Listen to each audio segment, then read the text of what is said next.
Уважаемые участники Петербургского международного экономического форума, просим вас занять свои места, отключить мобильные телефоны и вспышки фотокамер. Пленарное заседание начнется через несколько минут.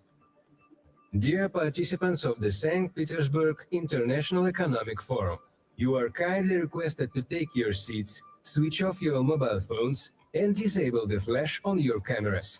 The plenary session is starting in a few minutes.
Английский язык. Понятно? Понятно.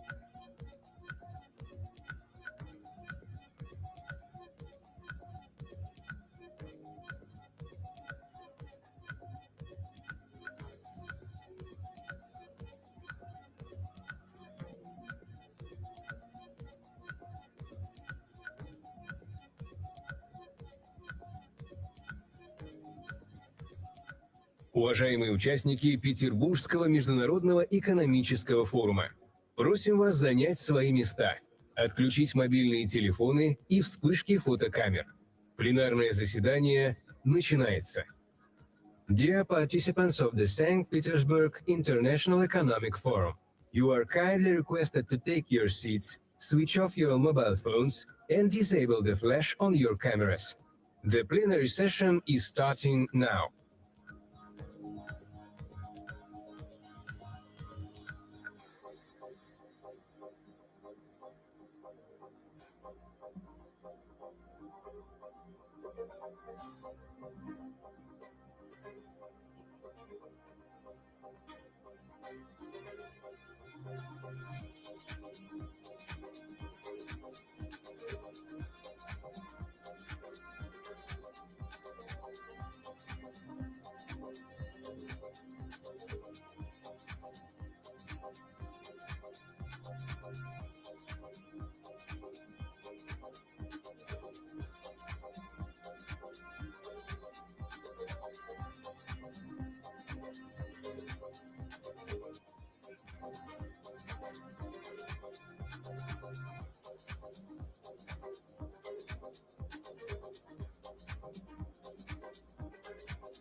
Уважаемые участники Петербургского международного экономического форума, просим вас занять свои места, отключить мобильные телефоны и вспышки фотокамер. Пленарное заседание начинается. Dear participants of the St. Petersburg International Economic Forum, you are kindly requested to take your seats, switch off your mobile phones, and disable the flash on your cameras. The plenary session is starting now.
Уважаемые участники Петербургского международного экономического форума, просим вас занять свои места, отключить мобильные телефоны и вспышки фотокамер. Пленарное заседание начинается. Dear participants of the St. Petersburg International Economic Forum, you are kindly requested to take your seats, switch off your mobile phones, and disable the flash on your cameras. The plenary session is starting now.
История нелинейна. History is not linear. It knows moments when humanity stood in silence before a choice, war or peace, separation or cooperation, chaos or stability. 1780. America and Europe are undergoing turbulence. There's the War of Independence going on in the US, but Russia changes the rules. Catherine the Great takes the declaration of armed neutrality to protect neutral navigation. For the first time in history, law prevails over arms, order over chaos. 1952, the world is facing a lethal threat. Two systems are in opposition, but pragmatism prevails. The USSR, UK, China, the USA enter into an anti-Hitler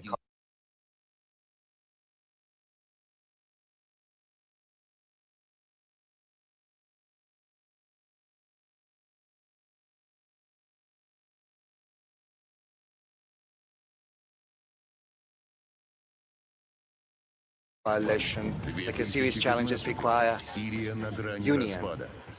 2015 Syria is on the brink of collapse. It seemed Libya and Iraq would be repeated here, but Russia proposes the Astana dialogue, bringing together at the negotiating table irreconcilable enemies. The threat of terrorism has been ended. Right now, the world is entering the era of irreversible changes, fight for resources, conflict, opposition. The decisions made today will determine the fates of millions, but there is a power in the world that can put an end to destructive trends. A country which remembers the lessons of history and stands willing to cooperate for decades to come. And this power is Russia. This is the place where dialogue begins. This is also the guarantee that agreements will function. Pragmatic dialogue, path to stable future.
Ladies, gentlemen, President of the Russian Federation, Vladimir Putin. President of the United Republic of Tanzania, Samia Suluhu Hassan. President of the Republic of Uzbekistan, Shavkat Mirziyoyev. Vice President of the People's Republic of China, Zheng. Moderator of the plenary session, Geeta, Mohan.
Namaskar, Namaste, Здравствуйте.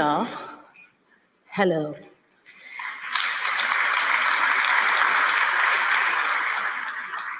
Excellencies, distinguished guests, and friends, it is a privilege to welcome you to this very important conversation at a time when the world is clearly standing at an inflection point. For decades, the global economic order was shaped by a few powerful capitals, a few dominant institutions, and a few accepted rules of engagement. But a new global economic order and architecture is emerging, one that is more diverse, more contested, of course, but also more representative. The countries on the stage reflect that shift. We have Russia, a major power at the center of today's geopolitical realignment. China, one of the world's largest economies and a defining force when it comes to AI, trade, and infrastructure. We also have Uzbekistan, representing the rise of Central Asia and as a region of energy, connectivity, and geostrategic opportunity. And then we have Tanzania, an important African voice led by one of the most significant women leaders of our time.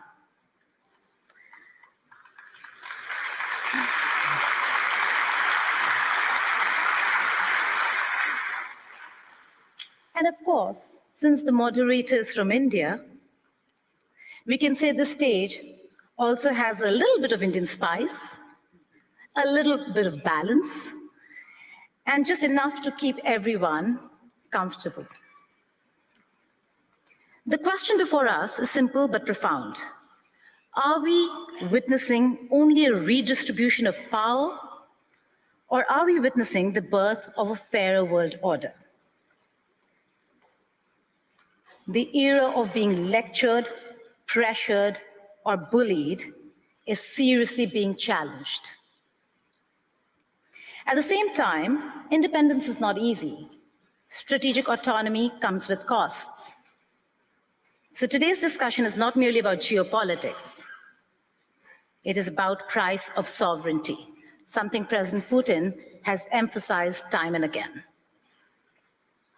Can countries protect their national interests without being forced into camps or being sanctioned? It is about whether a multipolar world will be genuinely fair or simply replace one center of power with several competing centers. It is about whether BRICS and South-South cooperation can move from rhetoric to real economic instruments. It is about whether alternative payment systems, new trade corridors, energy partnerships, and technology cooperation can give the Global South true agency. And it is about a new world order where countries no longer want to be spoken for, but want to speak for themselves. With that, let us begin our conversation today. I'd like to begin by inviting President of the Russian Federation, Honorable Vladimir Putin, for his opening remarks.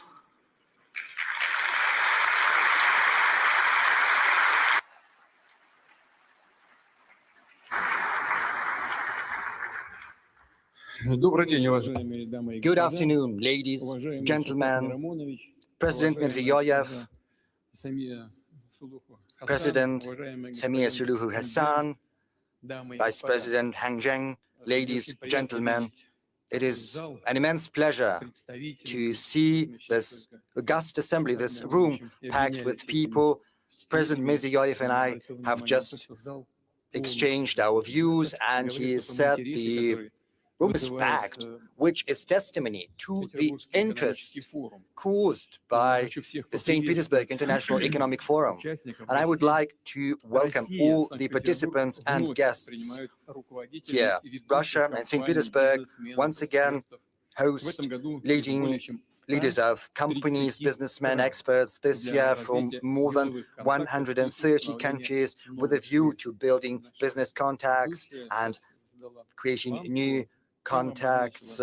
Our moderator has just given us a very high bar to which we should rise up, and I'm going to talk about.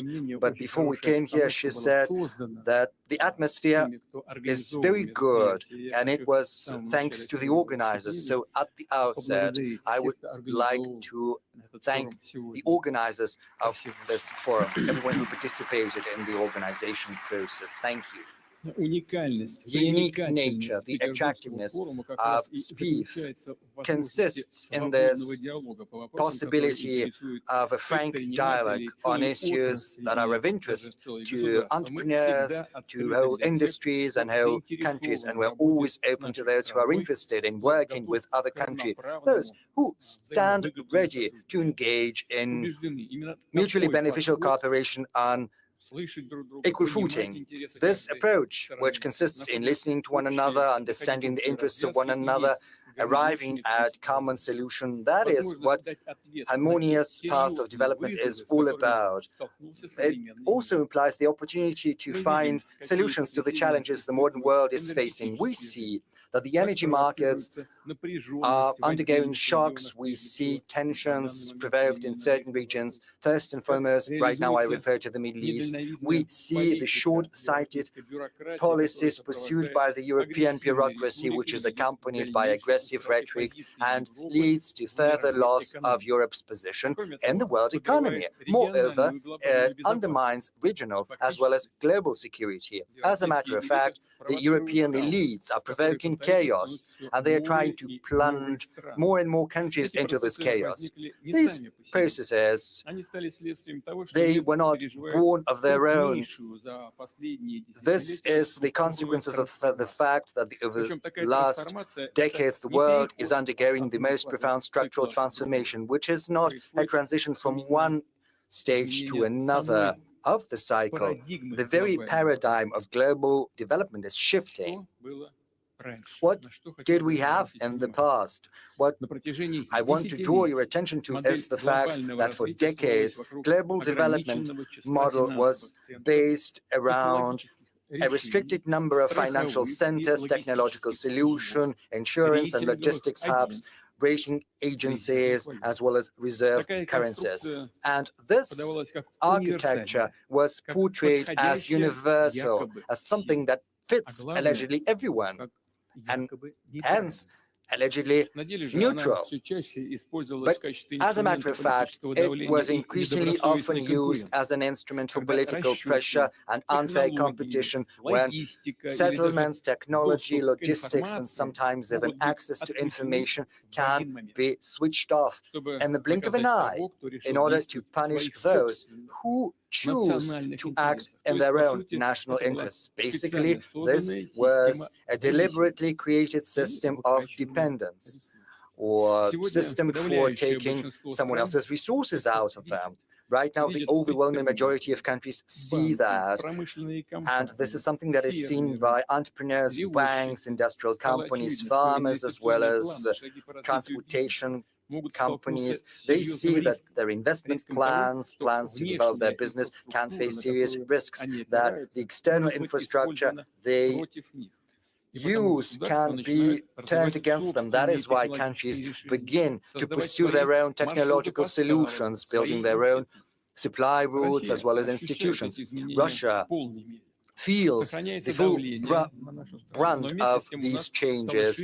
The pressure against our country remains, and yet the space for maneuver is growing. We see new partnerships, new financial and technological solutions. We're exploring more promising markets. Thus, Russia believes that the global changes are not just a threat. They also carry enormous opportunities, and to seize them, we're trying to act swiftly and pragmatically. I will reiterate, this current turbulence goes back to the fact that from a vertical hierarchical model which served the interests of a very small group of countries, the world is transitioning to a distributed, more comprehensive multipolar system. What am I referring to? The structure of growth is shifting in favor of new centers of development and the countries of the global south. Colleagues, you see that very well, and this is not a declaration. This is objective realities, because the countries I'm referring to see a growth of population, they see the birth of middle class, a surge in their industry and expansion of their domestic market, which means new cities are being built, just as roads, ports, energy, and digital grids.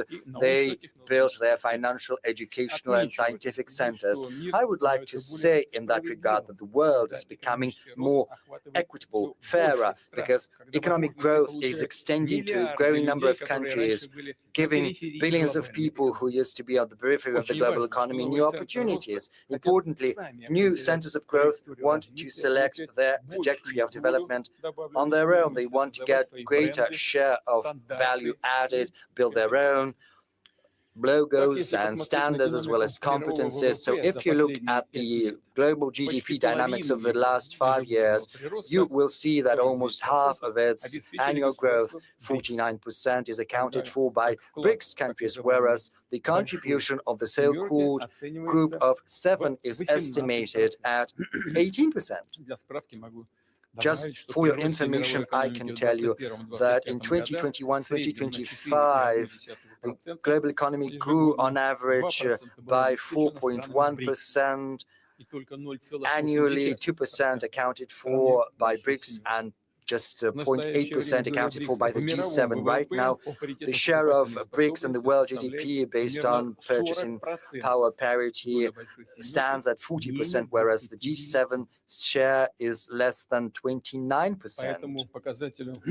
So BRICS has already overtaken the G7.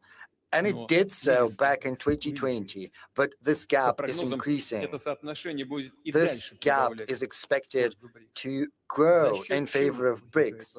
But what are the sources explaining this process? This is due to the fact that BRICS is going to grow at a steadily greater pace. The pace is greater right now, but the trend is going to persist.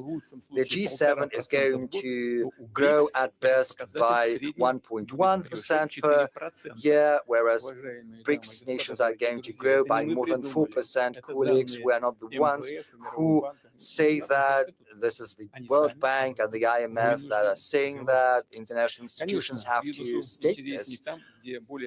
Of course, it is more interesting to go there where development is more dynamic. There is a possibility for building your production and selling your products, and that is why the center of the global trade, as well as the financial system, is going to shift. It is already shifting, and this trend is going to persist. For many years, most flows of trade, capital, and information were going through a handful of Western infrastructure hubs. Even when a good was flowing from one Eurasian country to another Eurasian country, the settlements, logistics, insurance, arbitration were all based on the institutions of third countries, which generated additional costs and created political dependence. Right now, international trade is becoming increasingly efficient. We see growth of supplies without intermediaries. Settlements in national currencies are expanding, new corridors are being set up. In Eurasia, I refer to North-South corridor, Trans-Arctic transportation route, as well as links via the Caspian Sea, Central Asia, the Black Sea, and the Middle East. All of these projects and logistics routes are the emblem of modern development as well as future development. To cite an example and to show that the global trade system ceases to be centered around the West, I can say that over the last 25 years, BRICS' share in the world trade in goods has more than doubled. Last year, BRICS accounted for almost 25% of the world export, and this indicator continues to grow steadily, inexorably, just as intra-BRICS trade is growing, and it has exceeded $1 trillion. per annum. A special role is taken on by the connected countries that are linking together markets, technologies, financial flows, and the culture of doing business. And I'm not just referring to simple transit, carrying goods over a certain territory. The most important thing is to ensure trust, logistics, settlements, legal clarity and technological compatibility. And this panel discussion is attended by the President of the Republic of Uzbekistan, whom I would like to welcome once again. I would like to thank you for being here with us on this panel. You are at the helm of the country, which is one of the centers of economic growth. Uzbekistan's population is growing rapidly. It is pursuing industrial plans, improving its agricultural as well as energy potential. Its domestic market is growing too. At the same time, Uzbekistan acts as an important link between Russia, Central Asia, South Asia, China, and the Middle East.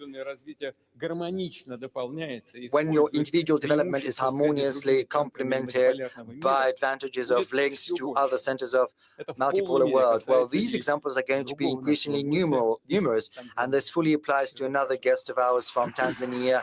Once again, welcome, Madam President. Tanzania plays a similar role in East Africa.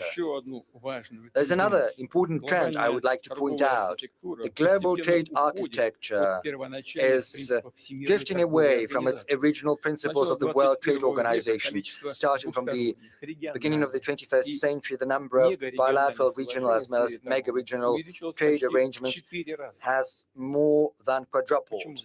Why is this happening? The erosion of the World Trade Organization was set off by the very authors of these organizations, the Western nations to be more precise. When it benefited them, they promoted the WTO, they invited other countries to join, but once the West started to lose in this competition, universal common rules for the trade introduced by the WTO lost their interests to them. They became more of a burden, and that is when they turned to unilateral restrictions and so-called sanctions. And thus the Western countries basically switched off the WTO mechanisms, undermining trust in them. And once there is no trust, the institution can no longer function properly. And that means the businesses, the countries will have to find another solution. And they are doing that in the form of bilateral as well as multilateral trade arrangements. I said that before, sanctions and basically the theft of Russia's international reserves has had an irreversible effect on the positions of the world currencies, namely the US dollar and euro. This is an evident fact we have to recognize.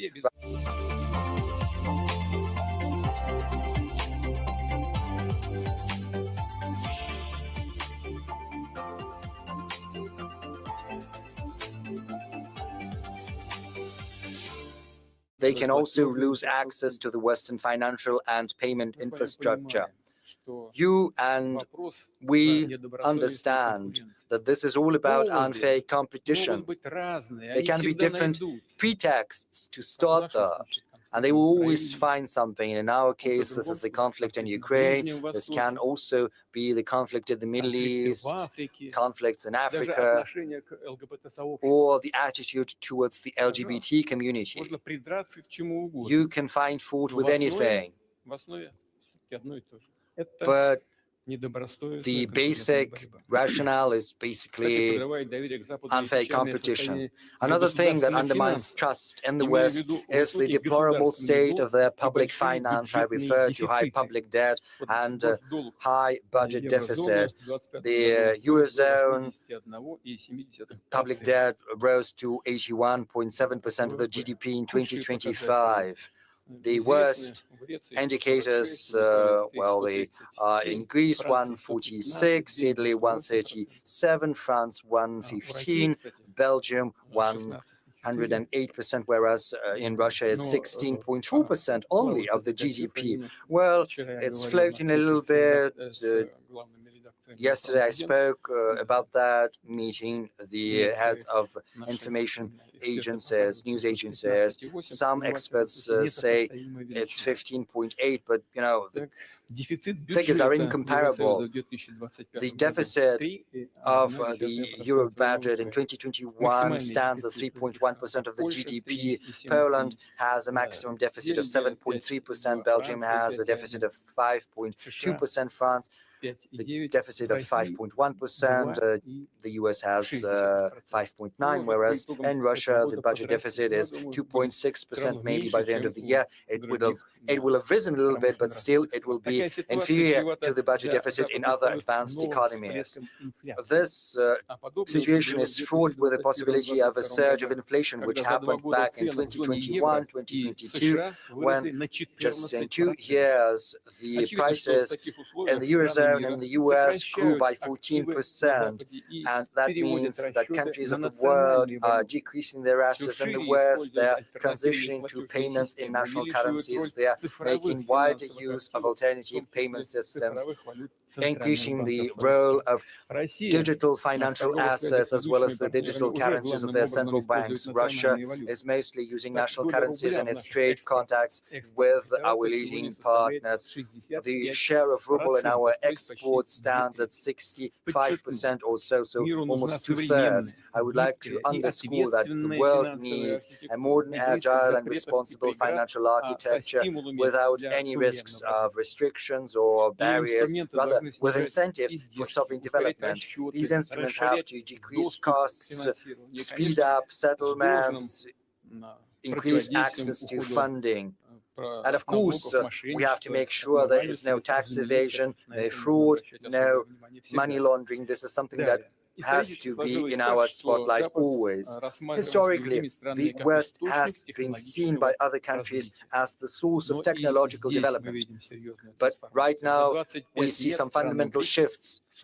In this context, over the last 25 years, the BRICS countries have significantly increased their high-tech export. Right now, it has risen to more than 1/3 of their global supplies, which means that the global technical leadership is shifting. This is a gradual process, and yet it is already ongoing. Our strategic partner, China, has most patents in artificial intelligence. Incidentally, Russia also has very good, promising advancements there. Let's give a round of applause to the Vice President of the People's Republic of China, whom we would like to welcome. Another key partner of ours is India, which is one of the leading players in the IT industry. It accounts for a significant share of the global software market.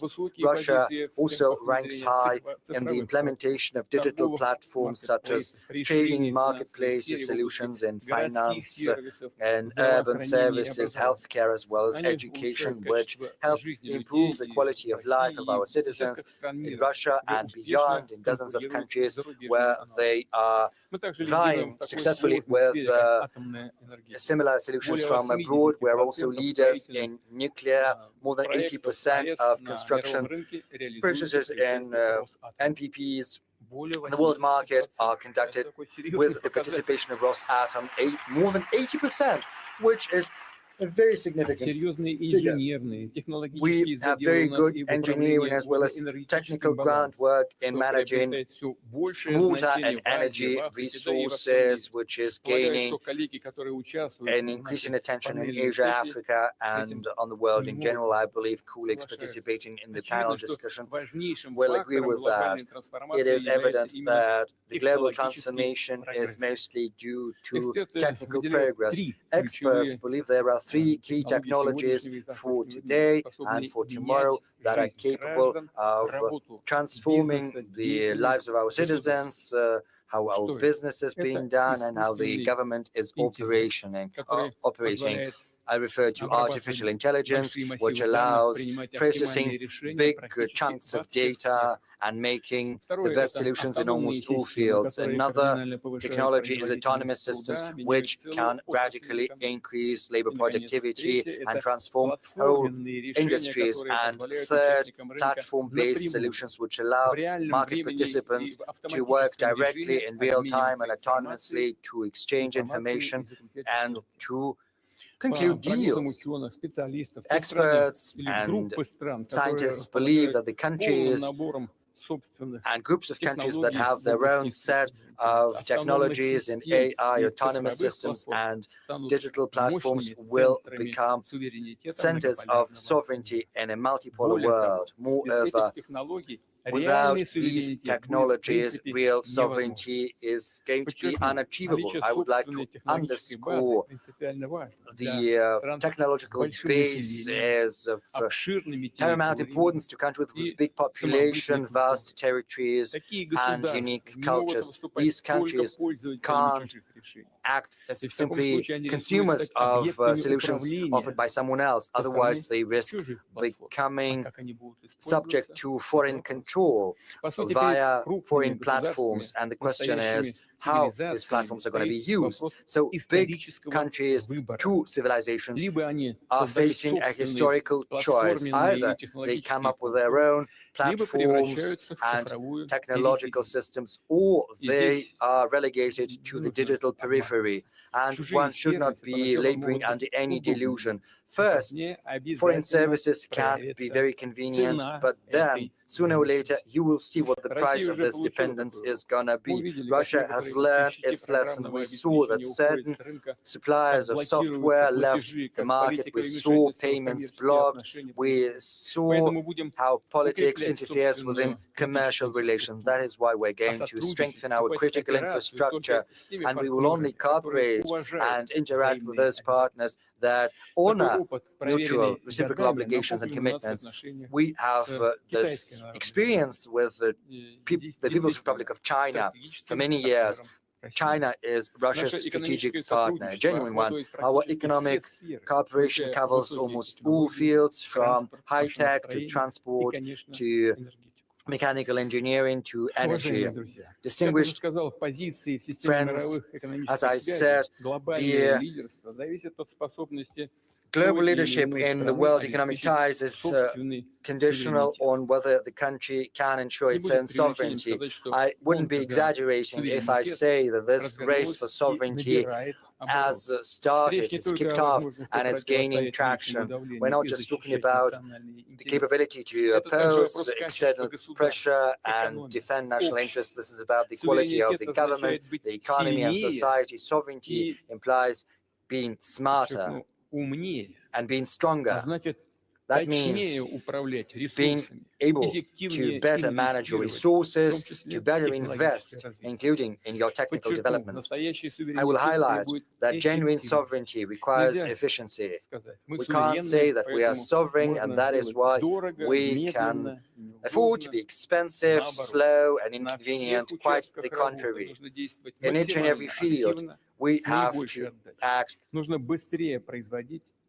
the best, with the greatest efficiency, producing better, increasing the income of the government, business, and citizens. In difficult environment, Russia continues to reinforce its sovereignty rather than being isolated. It expands its circle of partners. It's true that the economic dynamics is moderate, and we'll probably get back to that, but I would like to remind you about the task fixed before the government starting from next year. We need to resume steady growth of our economy. We can only do that if we increase capital expenditure, launching a new investment cycle. In 2021-2024, investment growth in Russia was almost 38% in real terms. Last year, of course, there was a certain drop.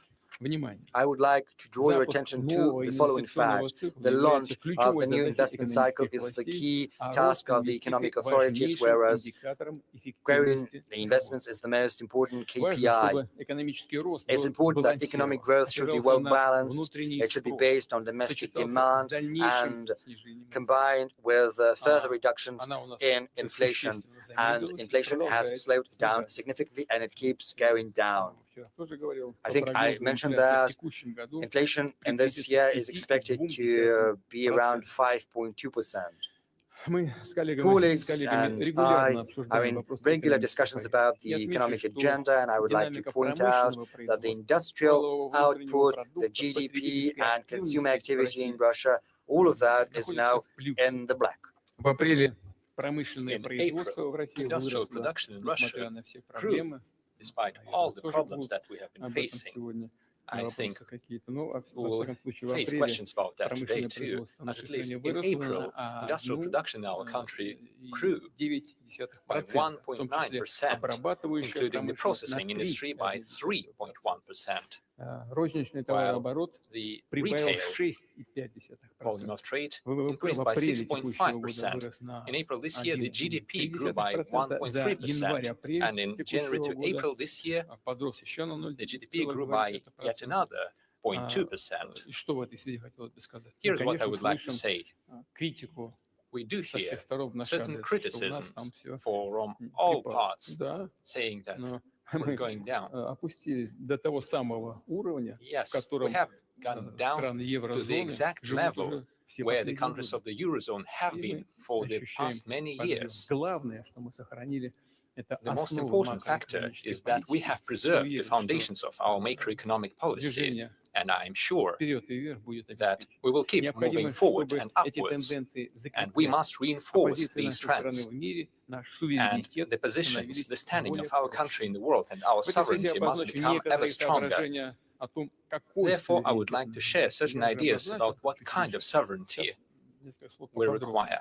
Первое. Как уже отметил, Firstly, суверенная as экономика stated опирается на previously, a sovereign сквозные economy is based on внедрение технологий, end-to-end на integration of использование technologies, передовых the use решений, of advanced которые solutions, упрощают работу which бизнеса, simplify the переводят work of многие businesses процессы and в автоматический automate режим, numerous а значит, processes, помогают and thereby повысить производительность assist труда us и in эффективность increasing экономики в целом. productivity and the Этот тезис economic особенно относится efficiency in к general. области обороны и This is безопасности. especially relevant in the Заметные areas of результаты в defense and России security. в Russia платформизации, is showing good если results можно так выразиться, in the по integration внедрению of во все digital сферы platforms экономики in all the areas of по our динамике economy. роста электронной коммерции порядка Speaking of 30% e-commerce, в год у нас наблюдается. we Наша see страна about a находится 30% в числе growth a глобальных year in лидеров this по этому field. показателю. Our country is Это one в of том the global числе leaders in говорит о this area. качестве российских This платформенных shows the решений, quality которые of приносят Russia's выгоду digital и platforms отечественным that производителям, bring и benefits to the зарубежным Russian поставщикам. producers and foreign suppliers Сегодня as уже well. упоминал Today, наших I друзей и mentioned our партнеров, friends and partners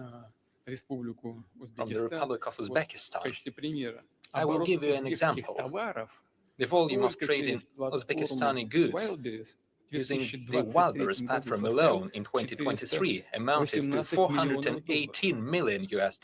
Это было в 2023 That году. was in А уже 2023. в 2025 In году 2025, почти 1,5 it amounted to миллиарда, almost с перспективой $1.5 выйти billion, на уровень свыше 2 миллиардов potentially долларов reaching в more than $2 текущем году. billion this О чем year. это говорит? Ну, просто What производители does this товаров, mean? причем самых разных, The включая producers of мелких, various средних kinds of goods, производителей, including через small and эту medium-sized структуру, через эту enterprises платформу, and producers, use this спокойно platform попадают на российский рынок. to И access the Russian наоборот, market. не только, кстати, на российский, используя And нашу more than платформу just the на Russian рынке market. других стран, ну, главным They образом, have в данном access to случае, на other российский markets as рынок. well. И объемы-то как растут. And the volumes keep growing. И люди работают And the эффективнее, people work more зарабатывают, efficiently их and make more малые и money. средние предприятия Small and medium-sized enterprises are developing, при этом and at это the same происходит за time, счет современной this логистики, happens using modern logistics, уплаты налогов и тому modern подобное. systems of taxation and fee Это payment, можно только поприветствовать. and we can only То есть welcome оборот such уже вырос solutions. в 3,5 The volume has раза и already grown продолжает by увеличиваться, 3.5 в том times числе за and счет continues to доступа ко rise, всем потребителям thanks to Евразийского access to экономического all the пространства, consumers on the Eurasian economic странам-партнерам, space, например, на динамичном and access to the африканском partner континенте. countries, Это for example, in the происходит dynamic через African нашу continent. платформу. This is Сегодня also через what we эту see российскую using платформу our бизнес platforms. получает Today, доступ почти к this Russian половине platform миллиарда потенциальных opens клиентов по opportunities всему for миру. businesses to И reach количество more than растет. 500 million Тем potential самым customers российские across the world, платформенные and the решения numbers keep становятся growing. настоящим Therefore, драйвером Russian развития digital экономик platforms партнеров. become a true driver for developing. Платформизация в России охватывает не partners' только economies. торговлю, но и транспорт, The introduction of финансы, platforms in логистику, Russia туризм, involves trade, а также такие transportation, области, finance, как logistics, здравоохранение, tourism, as well as образование, healthcare, медиасфера и education, другие. media, and other Конечно, spheres. надо наращивать, We must build заниматься up дальнейшей work in this платформизацией area отраслей and с continue внедрением integrating искусственного digital интеллекта и platforms автономных using систем. У artificial нас уже intelligence принята and национальная autonomous стратегия systems. развития We have искусственного adopted интеллекта. a И national прошу AI правительство development подготовить strategy. такие же I will национальные ask the стратегии в government to части prepare similar автономных national систем strategies for the и development of цифровых autonomous платформ. systems and На digital форуме platforms. будущих At the Future Technologies Forum, which will take place in the beginning of next year, I suggest discussing the development of ecosystems of digital platforms in the economy. I will ask the relevant interministerial work group under the presidential administration to support the preparation for this forum. The second point I would like to make: today and in the future, the sovereignty of the country is defined by people, their knowledge, their professionalism, their capacity of learning new technologies, creating new advanced goods, services, and entire niches in the market. These professional skills must be well paid. Only in case we ensure high quality of living and high salaries, our country shall be competitive and successful from the demographic standpoint. With our strong professionals who are ensured of their professional future and their careers, Russia has one of the lowest unemployment rates among all the industrially developed countries. It currently stands at about 2.2% of the economically active population. This is a very good figure compared to other developed states. To compare, I could say that Japan is close to us with 2.5% unemployment rate, India with 4.2%, the United States at 4.2%, and the Eurozone at 5.9% of unemployment. Over the past 5 years, salaries in the Russian economy have grown in real terms by more than 30%. I am talking about real terms, minus inflation.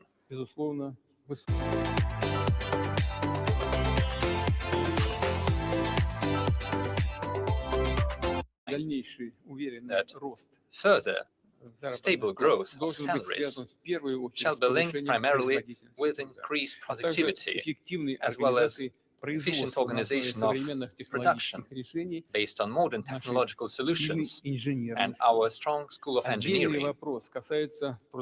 There is another matter related to labor mobility, when specialists can find more advanced and highly paid jobs at a new enterprise in a different region of the country, where professionals are more demanded and where they may find new industries from the strategic areas that create goods with high added value. We know that young people are the most mobile ones, those who have just graduated or are about to graduate from universities and schools. In order to ensure their professional start in the career, we agreed to legalize and create a legal framework for internships, defining the obligations of the employers and labor guarantees for the employees. We also agreed to modernize the student contract and to adapt it to modern conditions. I know that amendments to the labor code have been prepared. I will ask the government and the State Duma to accelerate their adoption. Third point, it is obvious that sovereignty of a country as large as Russia is not just defined by the capital or a few major industrial centers. Each region must attract investments, create high-quality jobs, develop their industries and their urban environments. Our platform shows different exhibition stands where the regions of the Russian Federation show their benefits, their successes, and their future plans. They organize talks with investors, with companies wishing to reach their markets. I'm sure that the members of our panel's discussions and the guests have already seen the diversity of the Russian regions and had an opportunity to take a look at the exhibition. As per tradition, during the forum, we take stock of the national rating of the investment climate in various regions of Russia. The first place this year was given to Moscow, the republics of Tatarstan and Bashkortostan, the regions of Nizhny Novgorod and Moscow. For the first time, St. Petersburg and the region of Sakhalin were among the top regions in investment climate. The regions showing the best dynamics are the Antimansy and Yamalo-Nenetsk autonomous regions, the regions of Omsk, Vladimir, Volgograd, as well as Krasnodar and Primorye. I congratulate our colleagues on achieving such good results. We shall continue providing the necessary financial support to the regions, including using the infrastructural budget loans. Over the past 4 years, this tool has been used to allocate over 1 trillion rubles to the regions. Up to 2030, we're expecting to send another 750 billion rubles. At the same time, we cancel the debts of the regions on budgetary loans. Over the past 2 years, this amounted to almost 440 billion rubles, and this year we will postpone the payment of such debts by over 100 billion rubles. The regions may allocate these funds for development projects. Let me add that starting this year, the national rating of the investment climate takes into account another area. I'm talking about the reduction of the investment construction cycle on the cultural heritage side. Old houses, mansions, buildings, the priority is to repair them, to renovate them, make them available for visits by the citizens. This is especially relevant for the cities of central Russia, for our tourist points of attraction, including those on the world-renowned route of the Golden Ring. Let me take note of successful work on cultural heritage sites in the regions of Yaroslavl, Nizhny Novgorod, Lipetsk, and Novgorod, as well as the Republic of Tatarstan. I hope that other regions will follow their example. Speaking of the restoration of cultural heritage sites and speaking of development of the regions of our country, it is important to use the capacity of our business partners, major enterprises playing a defining role in the economies of certain regions. A decision has been taken to prepare mechanisms for the involvement of such enterprises in the construction sphere, in the construction of social infrastructure, kindergartens, schools, hospitals, and clinics. I will ask them to finish this work in the shortest terms. We have agreed that major state companies and corporations shall move from Moscow to the regions in order to decrease the load on Moscow and give a new push to the development of businesses in the regions, to increase their revenues and to create new jobs. Mr. Sobyanin, this wouldn't hurt Moscow, I believe. We have positive examples of such relocations of major enterprises, like the Roshydro Company and PSB Bank.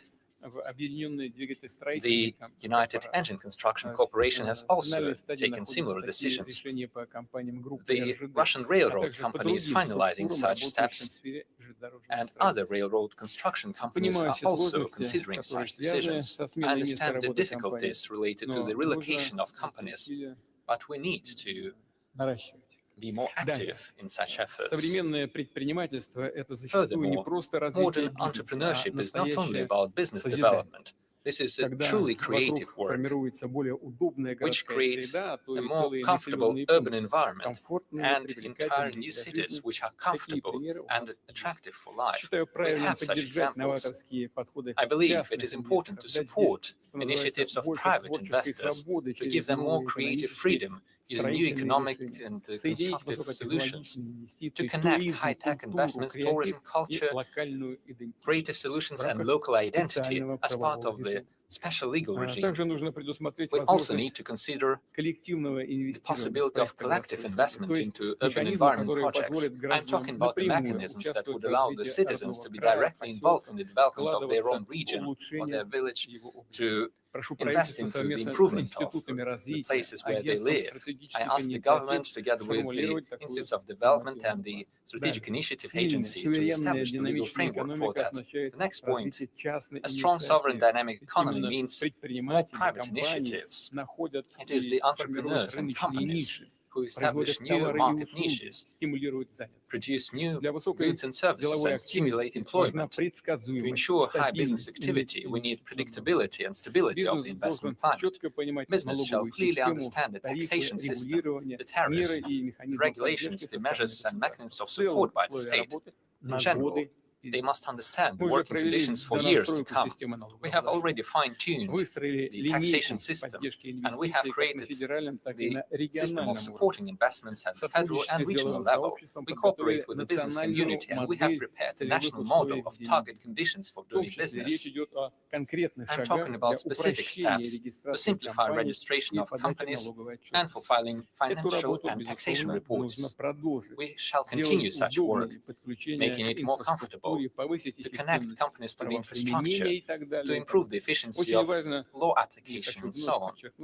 Let me emphasize that the national model must bring tangible results for businesses and for entrepreneurs. I will say a couple of words about the systemic work with small and medium-sized enterprises. We have done a lot to make sure that the young entrepreneurs can easily start a new business, start their production, and provide highly demanded services for the population. As businesses grow and develop, sometimes there are certain organizational difficulties and additional financial burdens, and not every entrepreneur is ready to deal with them. We must minimize such costs and ensure seamless transition of businesses to the higher category, including using ready-made digital solutions and individual support and assistance. I ask the government, together with the Web Bank and with the business communities, to prepare a concept for a smooth transition for growing businesses, which would encompass all the stages from self-employment to individual entrepreneurship and then to an enterprise with all the boons of corporate management. And we must take into account the transition of the economy to greater use of digital platforms. Let me point out the following. This topic has been in the center of discussions, as I know. Starting from this year, the revenue threshold for the application of simplified taxation system has been reduced. It currently sits at 20 million rubles, going down next year to 15 million rubles and down to 10 million in another year. We have discussed this issue with the business community in great detail, as well as with the chair of the government of the Russian Federation. I believe it is possible to postpone the further reductions of the threshold of revenue.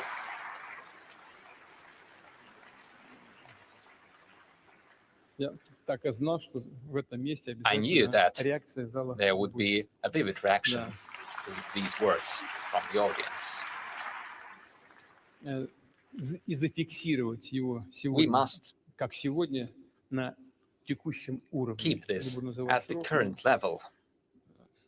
I will not give the specific timelines, but the further the better. I ask the government, together with the members of the State Duma, to take the necessary amendments. And together with the representatives of business communities, I suggest thinking about more preferential and comfortable rates and conditions for small and medium-sized enterprises in the production areas. I think this would have a positive effect on establishing a more fair and competitive business environment.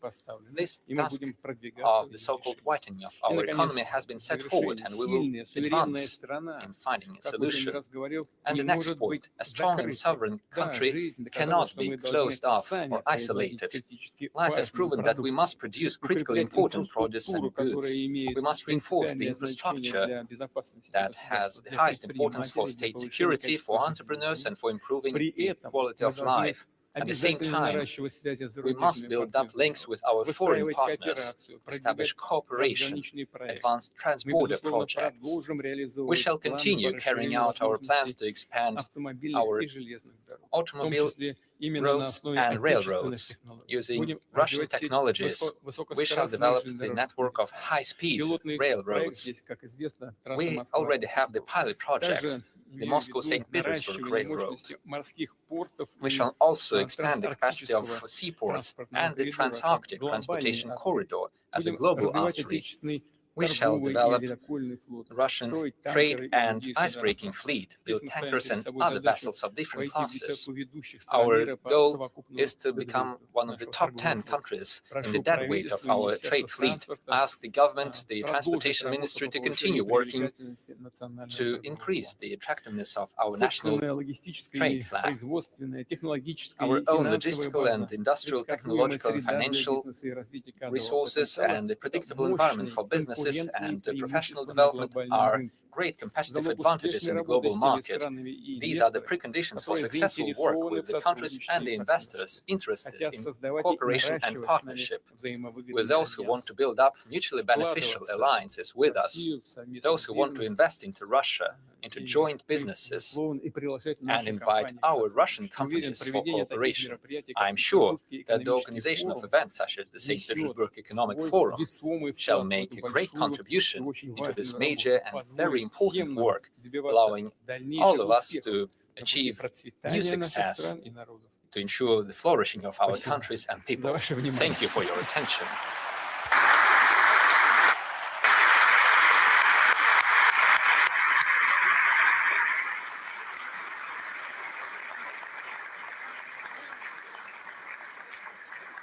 Thank you so much, President Sir, for setting the tone and tenor of the conversation that we'll be having.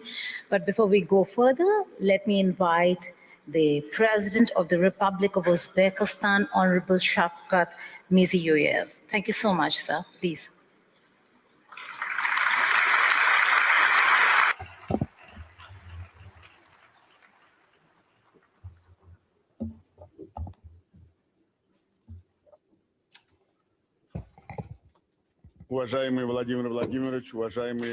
Dear Vladimir Vladimirovich, esteemed heads of state and government, ladies and gentlemen, first of all, I'd like to express my sincere gratitude to the President of Russian Federation, His Excellency Vladimir Vladimirovich Putin, for this hospitable invitation and all this warm hospitality, and we all feel it here in St. Petersburg. I would also like to welcome Her Excellency, the President of Tanzania, Madam Samia Suluhu Hassan, and His Excellency Mr. Zheng, the Vice President of the People's Republic of China. It is a great honor for me to participate in the St. Petersburg's International Economic Forum, which over the course of its 30-year history has become one of the most prestigious and sought-after platforms for discussing the key matters on the global agenda. I am delighted to be back in St. Petersburg, the cultural capital of Russia, a city with a special history linked to Uzbekistan, spiritual closeness and human destinies. That's the connection we have. During the harsh war years, many Uzbek people participated in the defense of Leningrad, while Tashkent sheltered more than 1.5 million evacuated children, women, and elderly people. The memory remains part of our shared moral fabric, the memory of the victory we share. Dear forum participants, today, right here on the banks of the Neva River, we remember, we recall the past, we reflect on the past, and we're also discussing the future and the new architecture of the global economy. Just now, Vladimir Vladimirovich has brought our attention to that. That's what we feel, that's the new architecture of global economy. There is transformation going through the whole world. Transportation routes are changing, new supply chains are being formed, modern technological platforms are emerging, and artificial intelligence is being deployed all over the industries. Fundamental rethinking, reassessment of energy, food and digital security is taking place. Competition is increasingly evident not only in the struggle for markets and natural resources, but also is shifting into the realm of technology, algorithms, logistics, and infrastructure.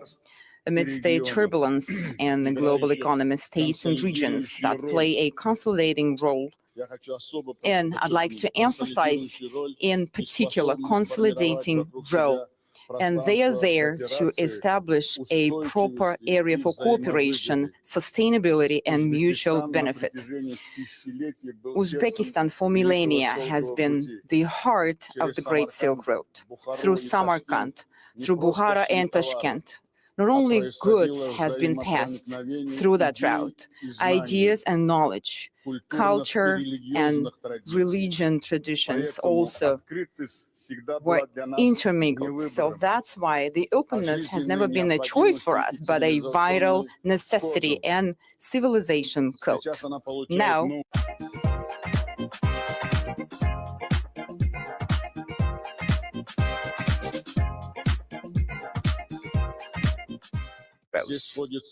here, the transportation, technological, and demographic frames are there, and that's the future coverage. The crossroads of the main lines of communication between North and South, West and East is taking shape here.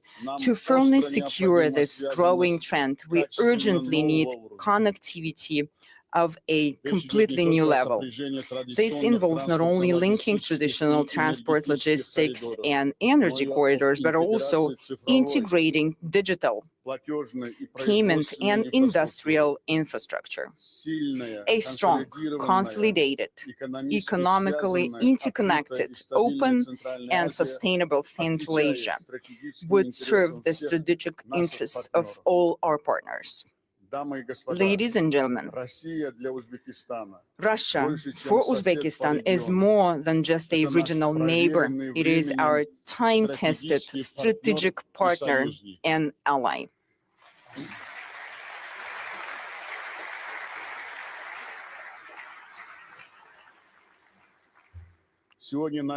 Today, our relations have entered a new era. Our cooperation has become multi-level, multifaceted.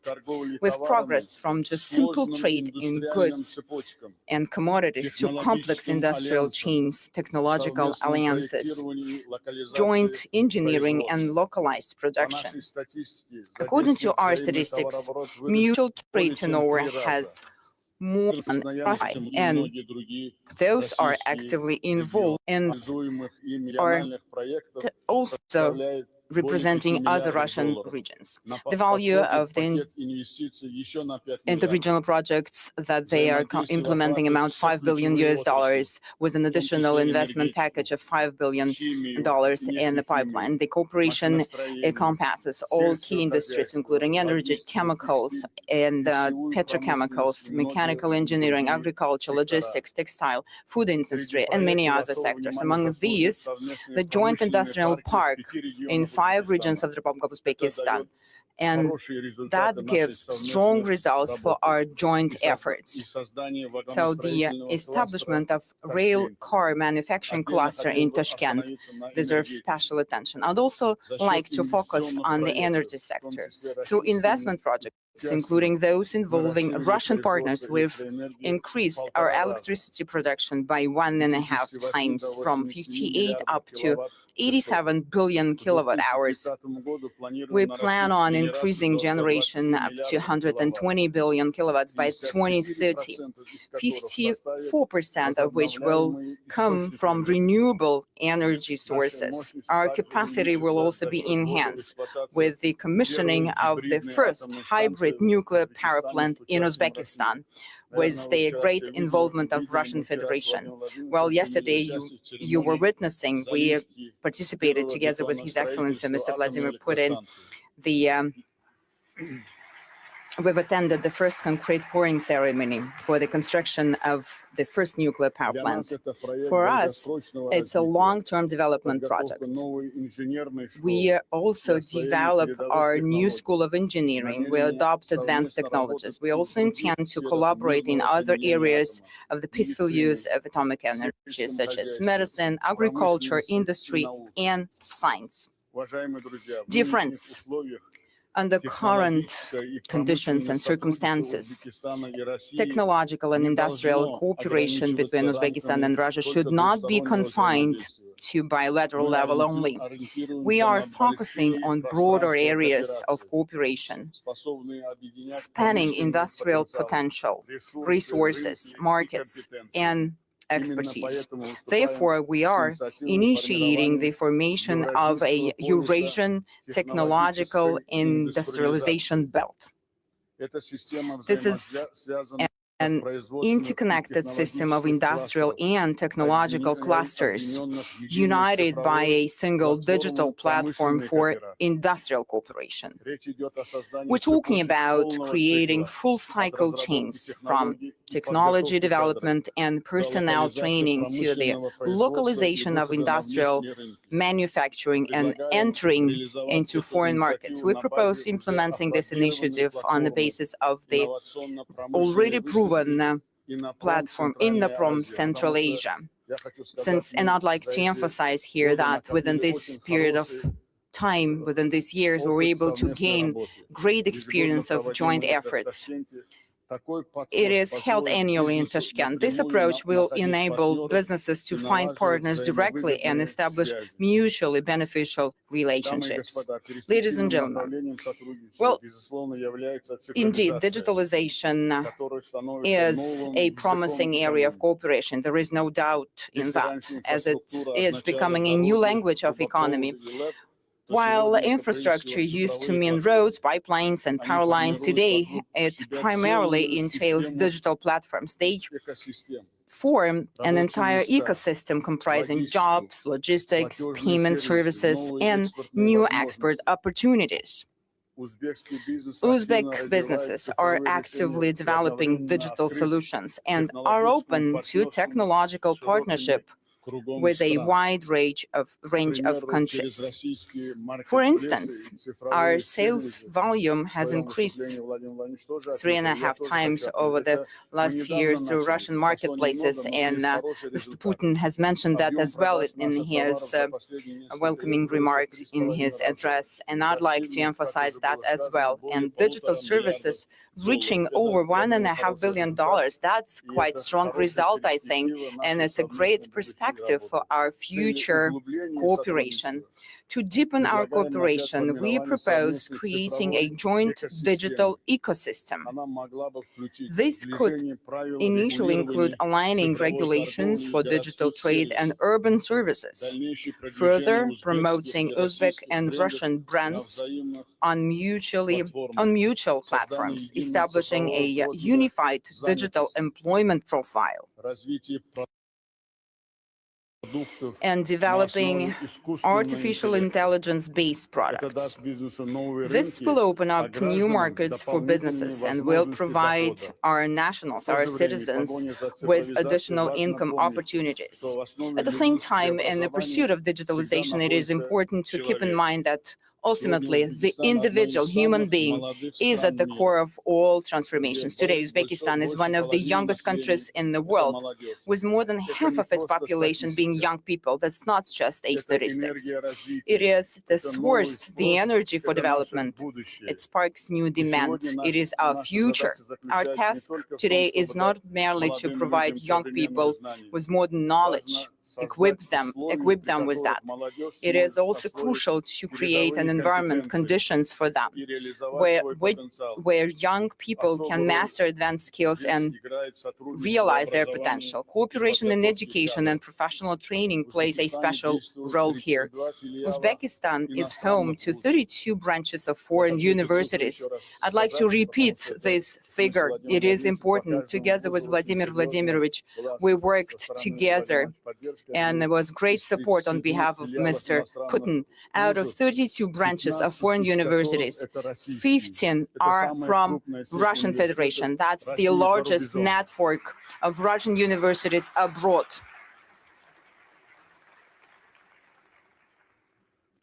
At the same time, vocational education is of a great importance, especially with an emphasis on implementing practice-oriented training programs.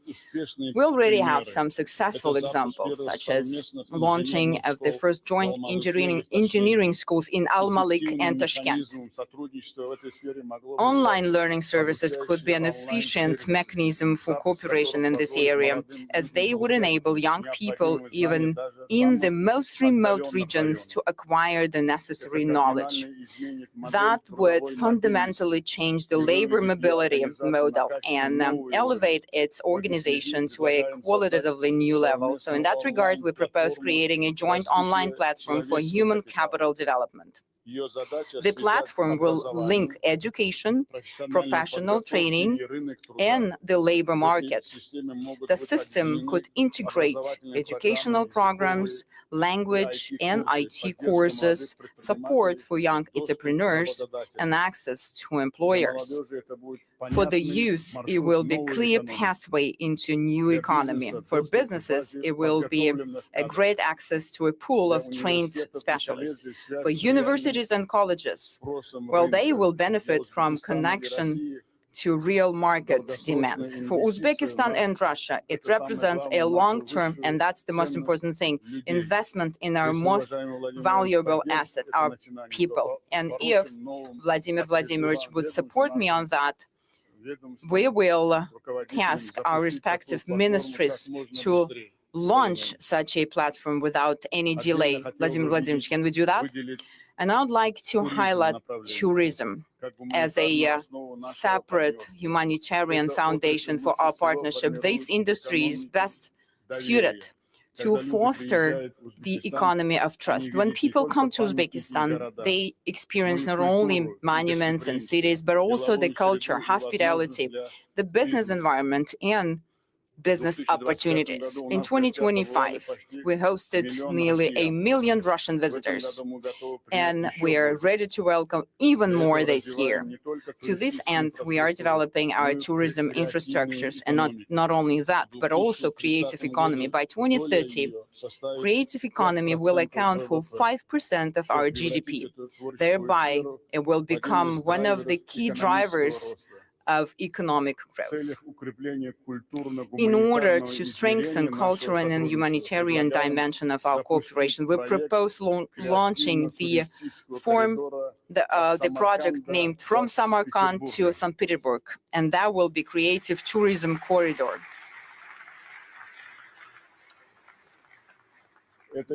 This initiative involves organizing joint art and film festivals, museum exhibitions, culinary weeks, and musical events. Yesterday, Uzbekistan cultural and artistic projects were launched at the Mariinsky Theater and the State Hermitage Museum. Dear participants of the forum, the year 2026 holds special significance for our country. We are approaching a landmark milestone in our systemic reforms. A decade ago, we embarked on the construction of a new Uzbekistan based on openness, inclusivity, and pragmatism. Over these years, we've established a strong foundation for long-term growth, including a favorable business environment, a stable industrial base, and new infrastructure. Our economy has grown. In 2016, our economy was only $50 billion. Now, within this period of time, up to the end of 2025, it has increased up to $147 billion. And with forecast growth of over 8% this year. During the period of reforms, we've attracted more than $150 billion in foreign investment and launched thousands of modern enterprises. Export of commodities and services have almost tripled. Even right now, amid global instability, Uzbekistan continues to demonstrate sustained growth. Our economy is becoming more diversified. The domestic market is expanding, and the demand is growing for modern technologies, infrastructure, and high-quality jobs. One of Uzbekistan's key strengths is its young, vibrant, and rapidly growing population. This provides a long-term foundation for the development of entrepreneurship, technology, services, and industry. However, demographics alone do not guarantee success. This potential must be transformed into a powerful and intellectual resource, manifesting as competencies, productivity, and the capacity to create high value-added products and technologies. Since the beginning of our reforms, we've been committed to integrating market efficiency and social responsibility. This is the defining feature of the Uzbek model of economic development. The growth must be not only just rapid, it must also be sustainable, inclusive, and focused on improving people's quality of life. Over the last 5 years alone, the populational aggregate income has increased 2.5 times.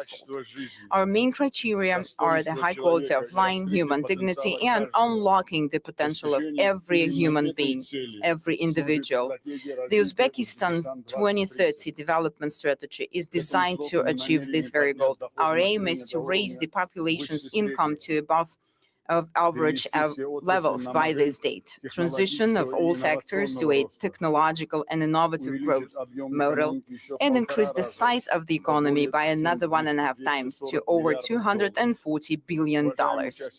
Dear foreign participants, we are consistently creating all necessary conditions for global investments. Here in Uzbekistan, we are establishing a favorable business climate, improving market institutions, and increasing the level of competition and production potential. We invite present here investors to create new industrial value chains with the high value-added values. Our priorities are the deep localization of competences, production, and R&D, as well as the development of modern engineering and new export avenues.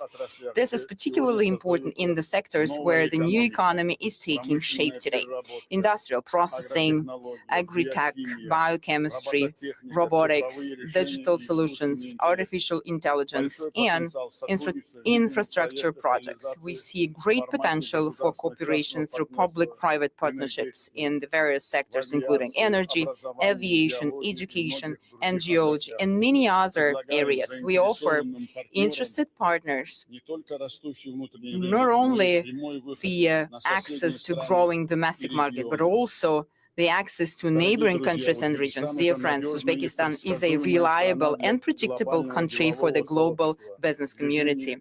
The trend of our economy towards the highest level of openness is objectively confirmed by leading rating agencies. This year alone, our country has risen another 14 places in the index of economic freedom. In recent years, we've placed $16 billion worth of sovereign and corporate bonds on international markets. Last month, the London Stock Exchange hosted the initial public offering of shares of the National Investment Fund of Uzbekistan that consolidates the assets of our major state-owned companies. In order to further develop the capital market and create a sustainable financial and investment platform that operates according to the best standards, we've started to set up the Tashkent International Financial Center. The center's special legal and tax regime will provide investors with convenient tools and reliable guarantees for conducting business. Taking this opportunity, I would like to invite all of you to the Tashkent International Investment Forum, which will be held on June 16 through June 18, and that will provide an opportunity to gain first-hand experience of the opportunities and prospects of new Uzbekistan. Ladies and gentlemen, the theme of this year's forum, the motto of that, is quite symbolic. It's pragmatic dialogue, the path to a stable future. Indeed, open and respectful dialogue has become the main prerequisite for sustainable development today. The new opportunities arise where there is trust, a willingness to cooperate, and a commitment to finding solutions together. The partnership between Uzbekistan and Russia is a prime example of this kind of interaction. I'd like to once again express my deepest gratitude to His Excellency, Mr. Vladimir Vladimirovich Putin, the President of the Russian Federation, for the invitation to this major international forum and the opportunity to present the development priorities of New Uzbekistan. In conclusion, I wish all the participants productive work and meaningful exchange of views. Thank you for your attention. Ladies and gentlemen, that's the President of the Republic of Uzbekistan. I'd now like to invite the President of the United Republic of Tanzania, Honorable Samia Suluhu Hassan. Madam President, the floor is yours.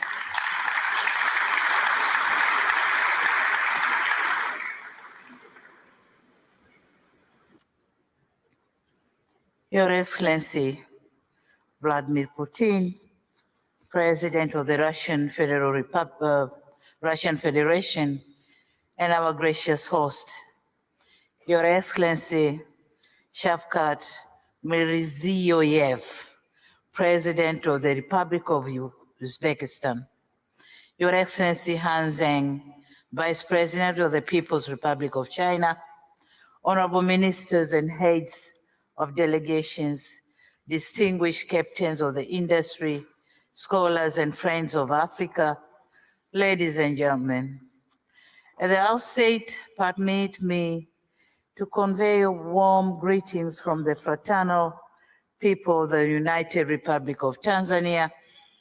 Greetings from the snow of Mount Kilimanjaro, the highest freestanding mountain in the world. Thank you. Greetings from the great plains of the Serengeti, where the wildebeest migration writes one of the nature's oldest and most magnificent stories, and greetings from the Spice Island of Zanzibar.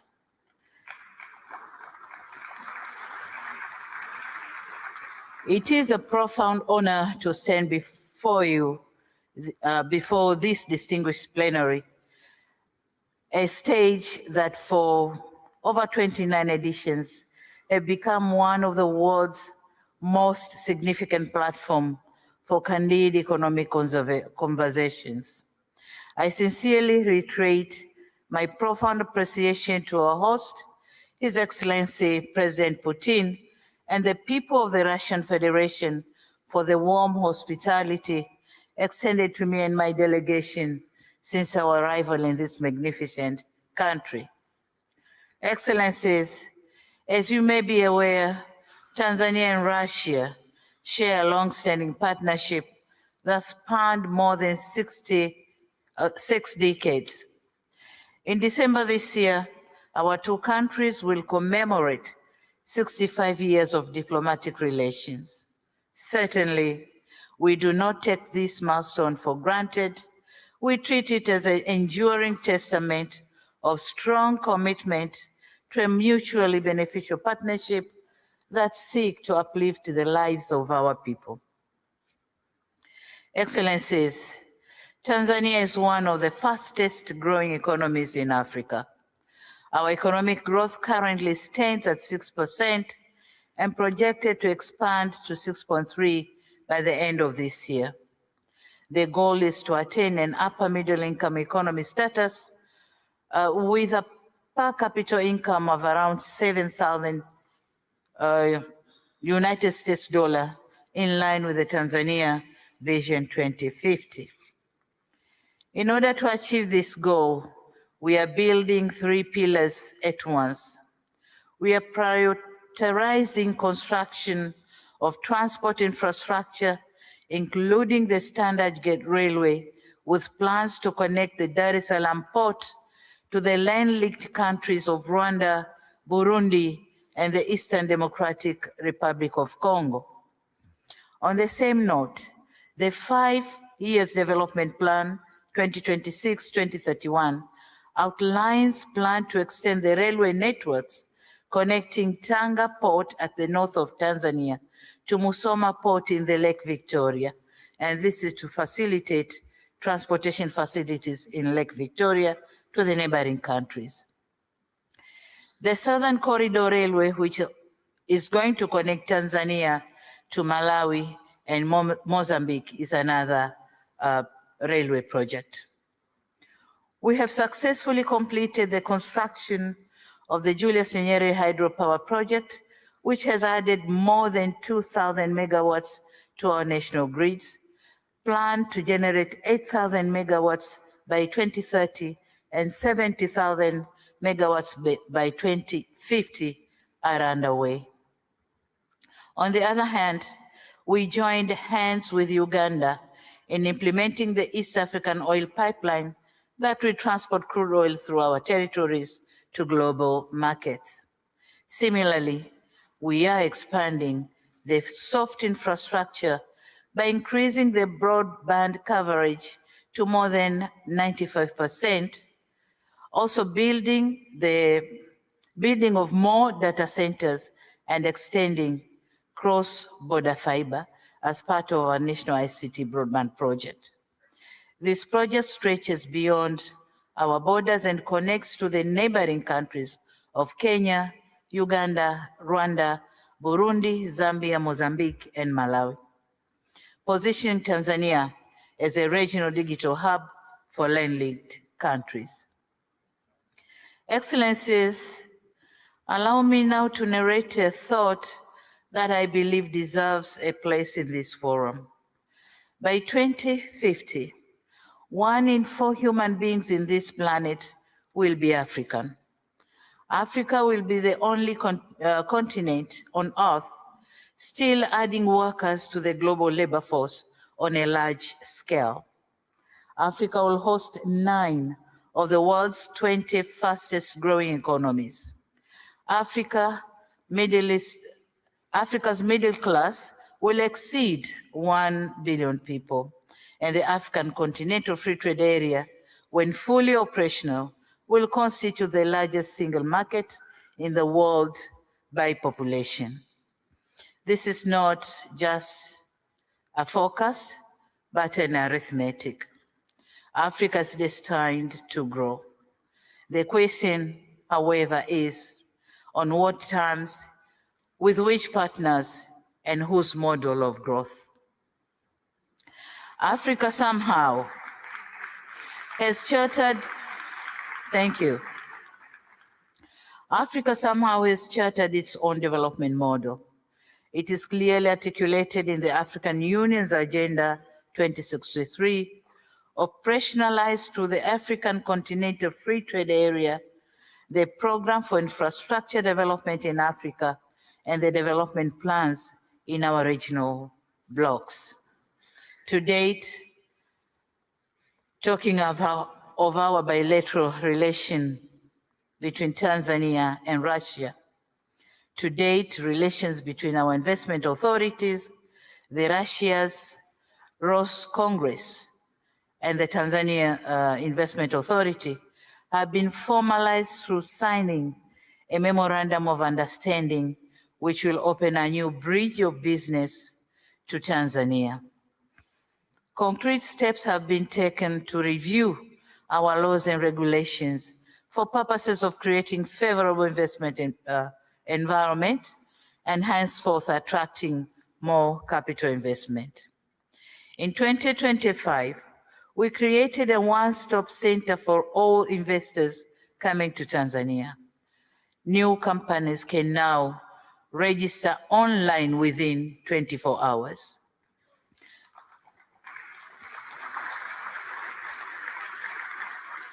And this has transformed Tanzania into the fastest growing investment destination in Africa, receiving around 12 billion worth of foreign direct investment in 2025, compared to merely 3 billion in 2021. We are proud to say Russia enterprises have contributed to this growth trajectory. Our trade has equally remained steady at around $4 million annually. Tanzania is challenged to export more to Russia, and Russia is exporting more to Tanzania. Ladies and gentlemen, at this juncture, allow me to mention 5 main projects which we are here to seek partnership from international business community. First, we are delighted to inform you that Tanzania is embarking in one of the most ambitious port infrastructure development encompassing special economic zone. And this is being done just 4 kilometers north of our commercial city, Dar es Salaam. We are turning a small historic trade vicinity into a global hub of commerce, manufacturing, and maritime sector development. The Bagamoyo Special Economic Zone is our #1 flagship project, of which we welcome international enterprises to partner with us. Moreover, we are developing a complex Mangapwani port, transshipment port in our beautiful island of Zanzibar.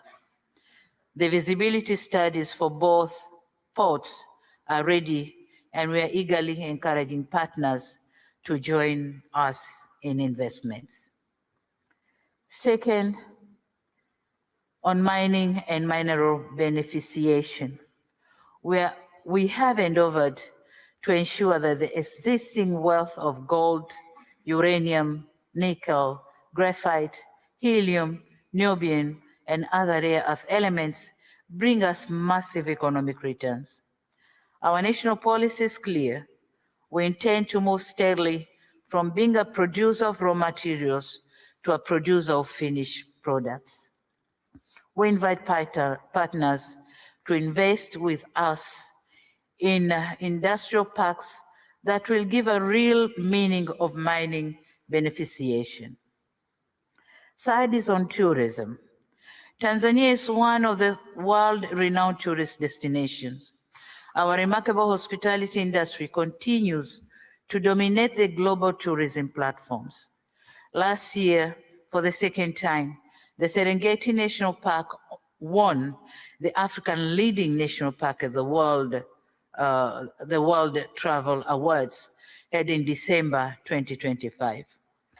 At the same time, Tanzania has also been crowned as Africa's leading destination, and Zanzibar was awarded Africa's best corporate retreat destination. As part of our plan to attract tourists from Russia, we have designated our national carrier, Air Tanzania, the wings of Kilimanjaro, to begin direct flights between Dar es Salaam, Moscow, and Zanzibar. And this is going to begin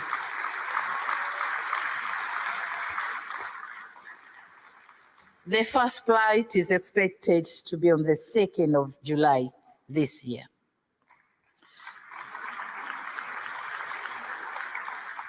We aim to increase the Russian visitors to Tanzania to 500,000 by the year 2030 and 1 million shortly after.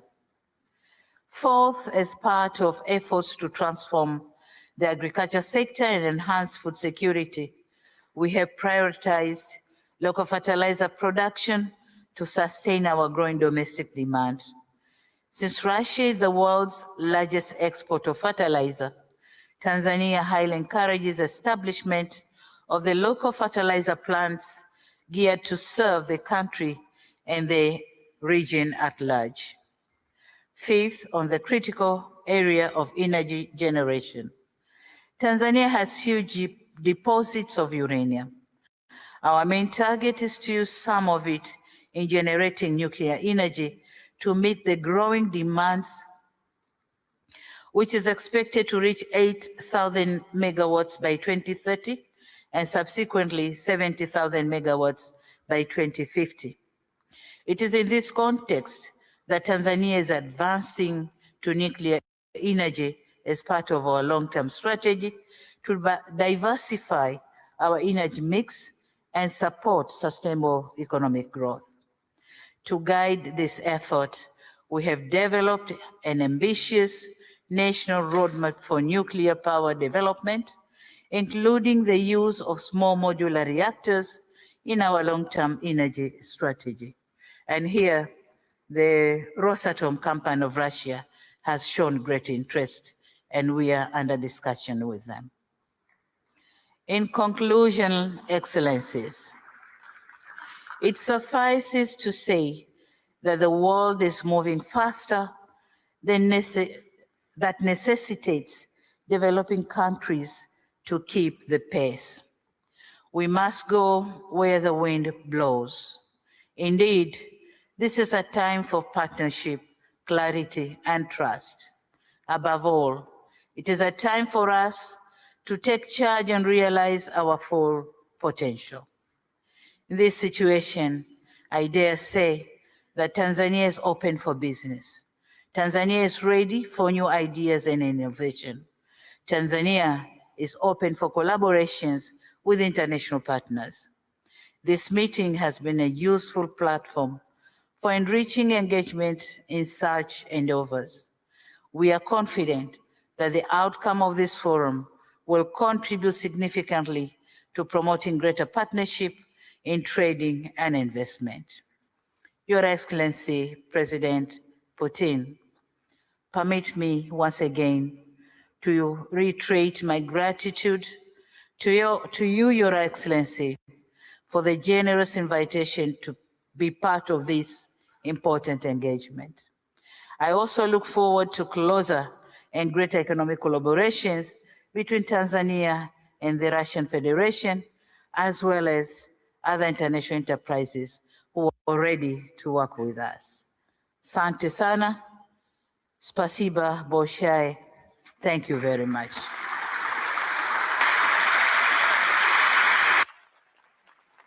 Ladies and gentlemen, that was the President of Tanzania. Tanzania is open for business.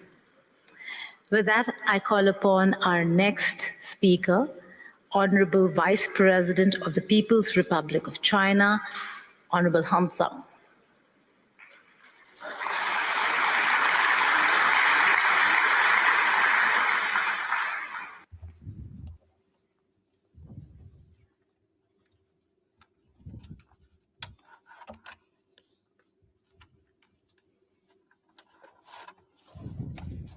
尊敬的普京总统， Esteemed President Vladimir Putin, 尊敬的坦桑尼亚总统， esteemed President of Uzbekistan, President of Tanzania, 非常高兴和 dear ladies and gentlemen, it is a great honor for me to take part in the 29th St. Petersburg International Economic Forum. The current forum is held under the slogan, the pragmatic dialogue pathway to a stable future. And this is in line with the efforts of all the countries, especially in the current situations. We're striving for stability, cooperation, and development. This forum is most relevant, and taking this opportunity on behalf of the government of the People's Republic of China, I would like to congratulate you on the successful opening of this forum. In the context of global transformations, we see a deficit of global leadership. In September last year, President Xi Jinping initiated the Global Governance Initiative, which is based on 5 major pillars. This is commitment to sovereignty and equality, international law, implementation of multilateral approaches, human centricity, and results-orientedness. This initiative was widely accepted in over 160 countries and international organizations.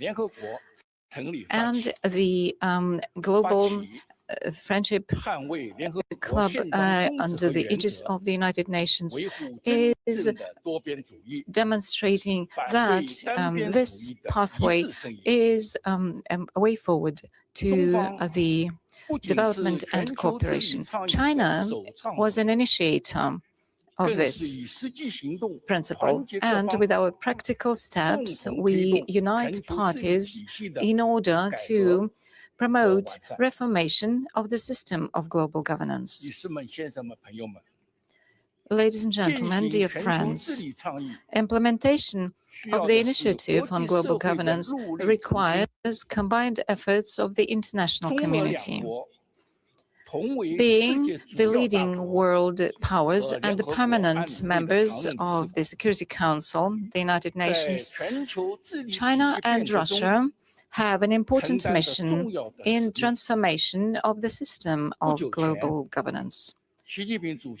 And upon the results of the recent summit in Beijing, the President Xi Jinping and President Vladimir Putin, a joint declaration was published about the establishment of the multipolar world and new relations of a new type. And this document reflects the solid commitment and responsibility of both China and Russia as leading players in promoting a more fair and equitable world governance system. China is ready, together with Russia and other countries, to strengthen cooperation within this initiative on global governance, develop peace where openness, tolerance, equitability, fairness, and mutually beneficial cooperation will be governing. And I would like to share with you the following ideas. First of all, we need to promote the principle of equitable cooperation, and we need to stand for world governance principle on a mutual utilization of resources. In the conditions of protectionism, the world community seeks for valuing major principles and multipolarity factors. We need to follow the genuine multipolar principles, participation of all countries in equal decision-taking and equal participation in global governance. And we need to be committed to democratization of world relations, and our voice should be louder in the area of developing countries. And all this for the benefit of reflecting the interests of all countries in global governance. Secondly, we need to protect international justice and the authority of the United Nations. All parties should protect the international system based on international law, world order, and the governing norms of world relations in line with the principles and Charter of the United Nations. And we are against hegemony in all its forms. We need to protect international justice using the international law and norms, and we should counteract double standards. We need to support the authority of the United Nations in the new context, so that this organization should play the role of the platform for overcoming different challenges for all states. Thirdly, we need to promote a comprehensive development and ensure benefits to all peoples of the world. In order to improve global governance, we need to follow the following goal. It is improving the welfare and wealth of the population, and the sustainable development of the United Nations up to 2030 should be expanded, and we need to promote prosperity of all the countries. China will continue to be open in its external relations, and high-quality development of China will ensure opportunities for the world. China, as a hosting country for the Asia-Pacific Economic Cooperation Organization, is ready to contribute to promotion of the Asia-Pacific region and the whole world. The fourth principle, it is strengthening coordination of actions and providing more tangible results.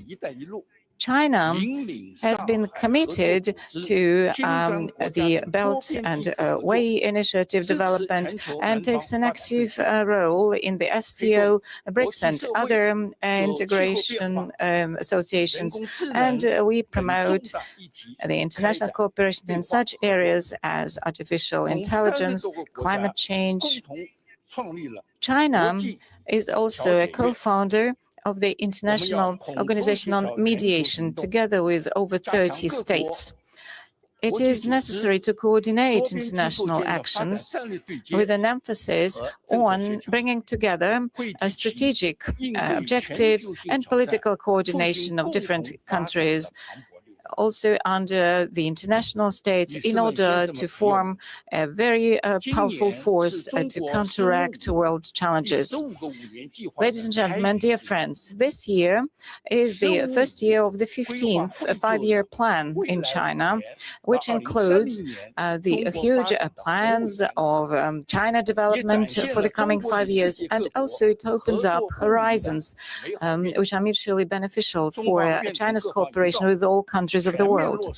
China is ready to implement the initiative on global governance and also to strengthen a more rational global governance system, and hand in hand to open up a new bright future for the whole mankind. Thank you for your attention.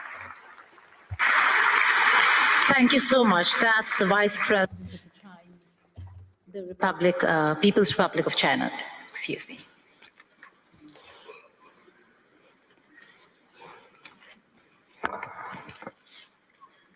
We're now going to open up the Q&A session, and we begin with what this room looks like. 130 countries, representation from not just the global south. We're looking at America for the first time being represented in this room. Yes, Rodney Memcook Jr. right there in front of me.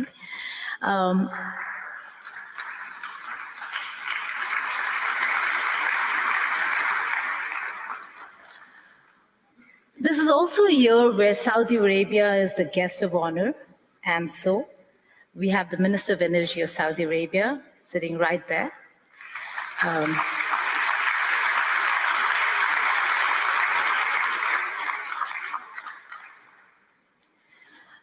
So, Honorable President Putin, my question to you is, with 130 countries being represented in this room, when the world talks about economic isolation of Russia, does this look like isolation? And pardon me for being a little forward when it comes to thoughts and opinions. Is it Russia that is isolated, or is it partly Europe today that stands isolated?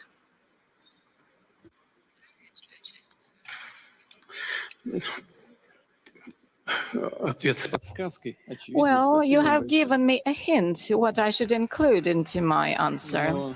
Thank you for this. I assure you, it is absolutely obvious, because this isolation has never taken place. The initiator of this isolation was the previous administration of the United States. Everybody is aware of this. And then European satellites followed those efforts. And currently, they're even more successful than the US administration. But initially, it didn't exist. And thanks to cooperation with some partners, including in the United States, we were not isolated. All right.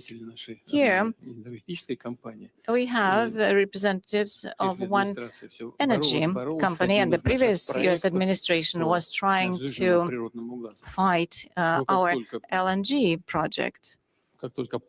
But as soon as this project began functioning, the first LNG was sent to the United States. Then uranium, yes, we are delivering uranium to the American market.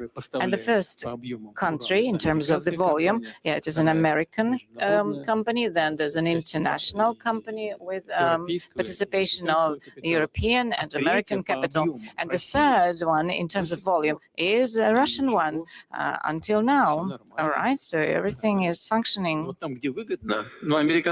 So Americans are pragmatic, and we have to use them as an example. So whenever it benefits them, things went on. We still keep energy projects going in the Russian Far East with certain countries that formally, officially have announced their withdrawal, and yet they still remain in these projects. They keep progressing. And I'm not even talking about our friends, and not just friends. I would like to highlight that. Our reliable partners, I refer to African countries. I refer to countries of Asia. India, naturally. India, which has never followed any diktat from abroad, or the People's Republic of China, whose sovereignty and sovereign decision-making can never be contested. And as far as organizations, international ones are concerned, we have been working, and we have been working with our partners and historical neighbors, so everything keeps going, progressing. There is not much damage to us. And as you've pointed out, we see official representatives from the United States of America. I know there are representatives of Europe, and this is something we welcome. We have never isolated ourselves from anyone. And if the situation has changed in a way that we've got people from these countries, this is something we can only rejoice in, welcome. I promise to stick to the economic questions, but being a journalist, I have to ask you this.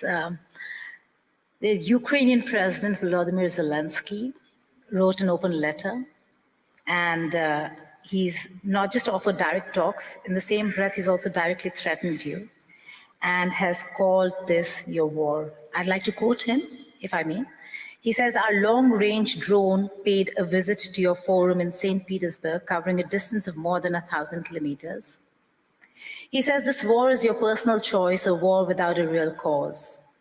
We hear you are comfortable with the war, not in those cases when it comes to security of your residence in Valdai or your parade in Moscow. Your own life is valuable to you. He adds, you will have to fight much harder for your own existence, not Russia, but your own. He has proposed to set a clear date for a meeting between you and him. Your first reactions are?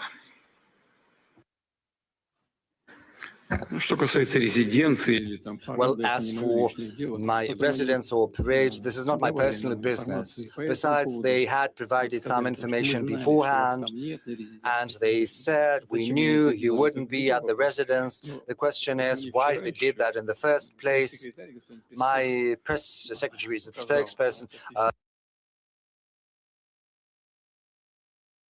Mr. Peskov showed this letter to me yesterday. We had a working lunch with the president of Uzbekistan.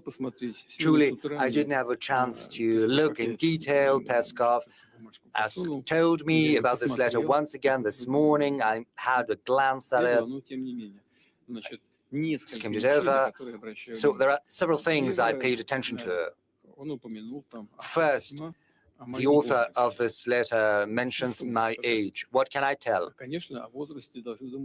Well, everyone needs to think about their age. But I believe that at my age, many other political figures still keep performing their functions. Some of them are older than myself. Age is not the most important thing. Well, age is important, but not the most important. The most important thing is whether you are capable of functioning properly, doing your job properly. So there are my colleagues who are older and who still are very energetic. Whether they are doing the right choices or not, well, that is not for me to say. It's a political assessment. But then she said about staying in power and an elected position. This is important, no doubt about that. But you know, you've got to participate in an election. You've got to run and be courageous enough and always stick to the Constitution. Because if you cling on to power outside the constitutional field, this is qualified as usurpation of power, and that is a criminal offense. So one should not be afraid, one should run for office, and this is something I would recommend to anyone, especially because Ukraine was saying that they were going to hold elections, and then they started, they kept silent all of a sudden.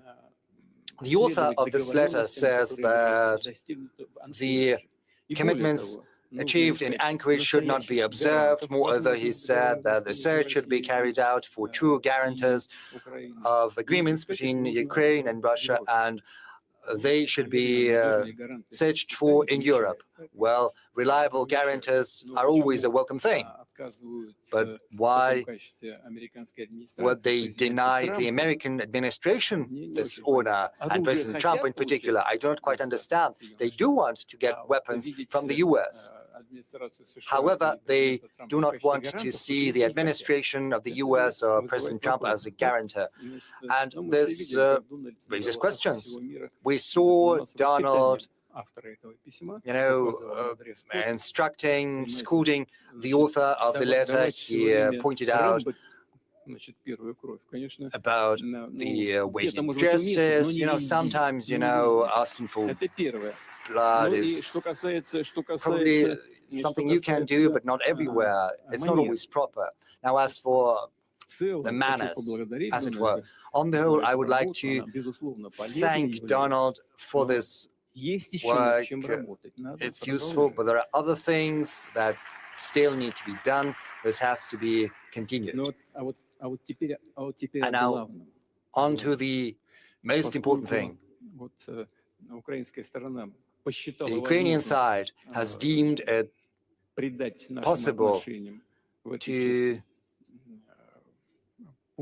give a public, open dimension to our relations. They thought it proper to put it into the public field, which I do not think right, absolutely right. I think it's absolutely improper, but still, it gives me the right to say several things that few people are aware of, or maybe no one is aware of. And this is serious.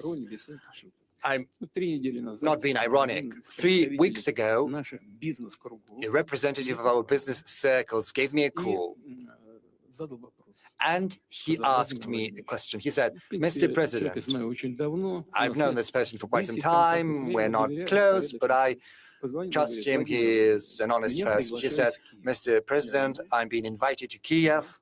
I said, "Very well, go ahead. What am I to do with that? But I wanted to inform you because I think they're going to talk about things related to the relations between our two countries." I said, "I can't send you as an envoy, as an official capacity, because only well-trained people from the Foreign Ministry, from the Defense Ministry, from Special Services have to be doing that, as it was the case during our talks in Istanbul. Unfortunately, I cannot give you any official capacity." He said, "I just wanted to inform you. I would go there, listen, and then I can tell you what they are going to talk about. I can't, prohibit you," I said. And he went to Kiev, and he met there with the author of this letter, the aforementioned letter, at his residence. Not in Valdai. Then he got back. I met him. There were many things, but the essential is as follows. Mr. Zelensky has asked for a meeting. I said, I never refused to meet. But meeting, just for the sake of meeting, well, I've seen that. There's a reference to the Minsk agreements, I think. But we had been forging, hammering out those Minsk agreements throughout the night. And then the former leaders of France and Germany later stated that it had been nothing but an empty shell of an agreement. All the Minsk agreements were about one thing, that is saving more time for the rearmament of Ukraine. Why would we need anything like this once again? I said, I see no point in meeting. There's only a point for Ukraine because they want to stop the offensive of the armed forces of Russia. What we need is agreements, arrangements, not for 6 months or a year, but for the long term. First, let experts work something out, and then we can meet to sign things. But first, we need to arrive at a solution. And that is the crux of the matter. And I think the audience will understand what I'm saying, especially people from Russia. I think it was on May the 21st, whereas on May the 22nd, the Ukrainian armed forces carried out an atrocious terrorist attack against the college dormitory in the Lugansk People's Republic, killing teenagers. This is an atrocious crime. There was not a single military facility there. There was not a single military vehicle stationed next. The next morning, I gave a call to this colleague who had traveled to Kiev. I asked him, what does it mean? They are asking for a meeting, and they carry out such atrocious, blatant attacks as the killing of children. What does it mean? He said, I've got no explanation. They're calling me once again. I'm going to talk to them, and then I'll get back to you. And I'm not going to talk to them anymore. I said, very well. So this letter that you mentioned, indeed, it is rude. What is this letter about? Is it a means to create an environment for a personal meeting, or maybe is this letter meant to make sure that no personal meetings can take place at all? I think it's the second. So we shouldn't be addressing the authors of this letter. The ones to be addressed are our combatants, our soldiers at the line of contact, and I'm addressing them. And I would like to tell them, comrades, soldiers, and seamen and sailors, admirals, generals, officers, the country's gazes are fixed upon you. The country is proud of you and places its hopes on you. Keep working, brothers.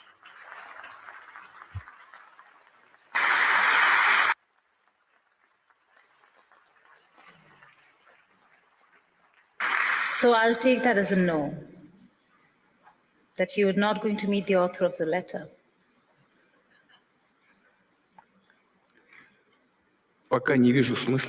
So far, I see no point. Because you mentioned the American president, is Trump your window to once and for all settle the Russia-Ukraine question? I ask you this, President Putin, is because President Trump is maybe the only American president who's engaging Ukraine in a way to bring them to the talking table, to strike a deal. He puts President Zelensky on notice.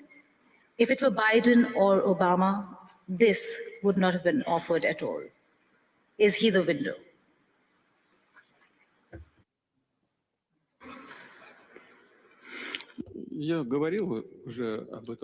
Well, I said that back in Anchorage, and I was sincere. I said back then that had Trump been president, had he not been defrauded of the election, because, you know, this vote by mail was absolutely not in line with any standards of ensuring fair elections, but he was prevented from winning. Had he been president, however, it would not have been happened. Probably he would have paid more attention to finding a peaceful solution. During the last days of President Biden's in office, I spoke to him on the phone. I called him and I said that to him. But the administration back then ignored our proposals that had been made in December 2021. Well, what can I say? Maybe if President Trump had been in power, in office, it would have turned out differently. But I treat him as a colleague, I treat him with respect.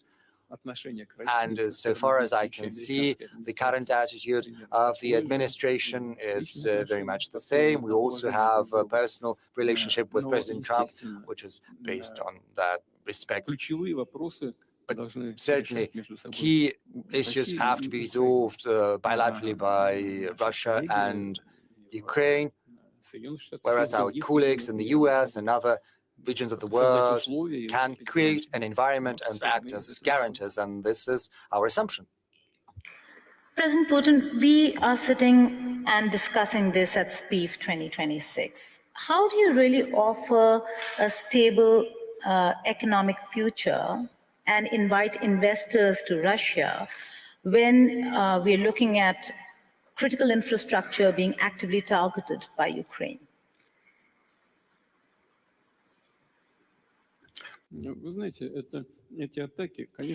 Those attacks on critical infrastructure clearly do not bring any good. More than that, they do impose certain damage. However, when investors take their investment decisions, they always accumulate the whole accumulation of risks and their complexity. I had a meeting with the leading media outlets yesterday, and we were all saying that we need to contribute to strengthening of our own security, our protection. We need to build up our air defense systems, and we're determined to do so. However, big businesses always play in the long run. And most importantly, first and foremost, businesses are guided by their perception of the economy that they choose to invest into. We've been discussing what is happening in the Russian economy. And we recognize that we observe reduction of the GDP growth.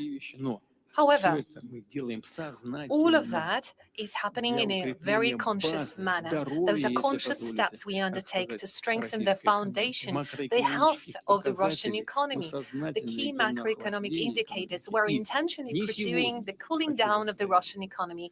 And I can assure you today that neither tomorrow nor in the nearest future there aren't any threats that we recognize. On the contrary, we do see that our actions bring certain results, and I know that there are many colleagues seated in this hall representing real sector of the economy. We are having regular meetings with them. We discuss all the questions, all the issues. And the call that I'd like to make to the Russian audience that may be somewhat tricky for foreigners to understand, that saying, oh, it's so bad, what's happening to the key policy rate, it's difficult for investment processes. Yeah, we could say that partially that's the case, but most importantly, and that is what truly matters, the key fundamentals of the Russian economy remain solid, which gives us reason to believe that Russia remains attractive for investments, not just Russian investments, but also foreign direct investments. And we do recognize that there is interest, we see it, and certainly we are going to welcome our partners. Okay, you're saying that, but in your speech, you have set ambitious goal, launching new investment cycle, but you yourself said that there has been a decline of 2.3% last year. How do you then propose to grow in an environment of wars, sanctions, frozen assets? And while you talk about sovereignty, how do you balance that with inviting foreigners here to Russia? Look, you were saying wars, sanctions, but the economy is still developing. It's all stable. Even the domestic market is growing in Russia, and the well-being of the Russian population is getting better. We set ourselves an objective, as I was saying it yesterday. Only by 2030, we want to reduce the poverty level down to 7%. Actually, we have achieved the level of 6.7% already now in 2026. We achieved it even sooner than expected. As I mentioned earlier, the key macroeconomic fundamentals are stable for the Russian economy. That is why, despite all the obstacles, and true, there are always many obstacles, the fundamentals of the well-being of the Russian economy remain stable and have good prospects for further development. Any business, any company is always carefully analyzing all the risks for today and for some midterm and further away future. But there are people who are willing to work and do business, of course, having analyzed all the complexity of risks, but certainly sooner or later we'll see those risks eliminated. As for military actions, we proceed from the perception that at some point they will be completed, and they will be completed only once the goals we have set ourselves are achieved. As for sanctions, well, I would say sanctions are much more harmful for those who impose them. Is there damage from sanctions? Yes. 300 billion were frozen, but now we have more than 500 billion in US dollar equivalent. 300 billion US dollar were frozen. Now we have more than 500 billion. That's the result of sanctions. Is damage being imposed? Yes. But are the countries imposing these sanctions encountering some damage as well? Certainly. According to various valuations, from 1.5 up to 2.5 trillion euro are the losses incurred by the European zone. That's the damage from the sanctions they imposed against Russia. And right now, certain kind of revaluation is happening, certain revision, and as a result, many come to conclude that maybe it's better to get back to the path of partnership with Russia. We are going to monitor the situation very carefully, and if those partners who left Russian market 2-3 years ago haven't left too much of a bad aftertaste, we would be ready to welcome them back. And there are interested parties who are willing to come back. But certainly we would proceed and act in the interest of Russian businesses first and foremost. We'll come back to your goals on Ukraine, but I'll have to ask you this, Madam President. Amid sanctions, you are wanting to do and increase business with Russia. How are you going to circumvent or bypass the sanctions? Thank you, Madam Moderator. And I must say that I've been envying my panel members using their national languages, and I would like to use this opportunity to do the same. So I'll switch from English to Swahili. Yeah. You have asked a question about sanctions and how we can circumvent through. I want to assure you that Tanzania is not under sanctions. Kufanya maendeleo ya nchi yetu, lakini hatuko kwenye sanction.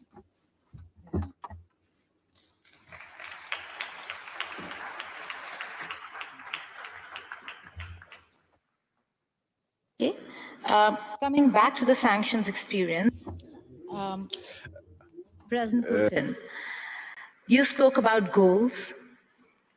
In the sanctions that we are seeing and that have been imposed on Russia, there's certainly some room for a deal to be struck with Ukraine. What is that goal that Russia wants to achieve before a deal is struck?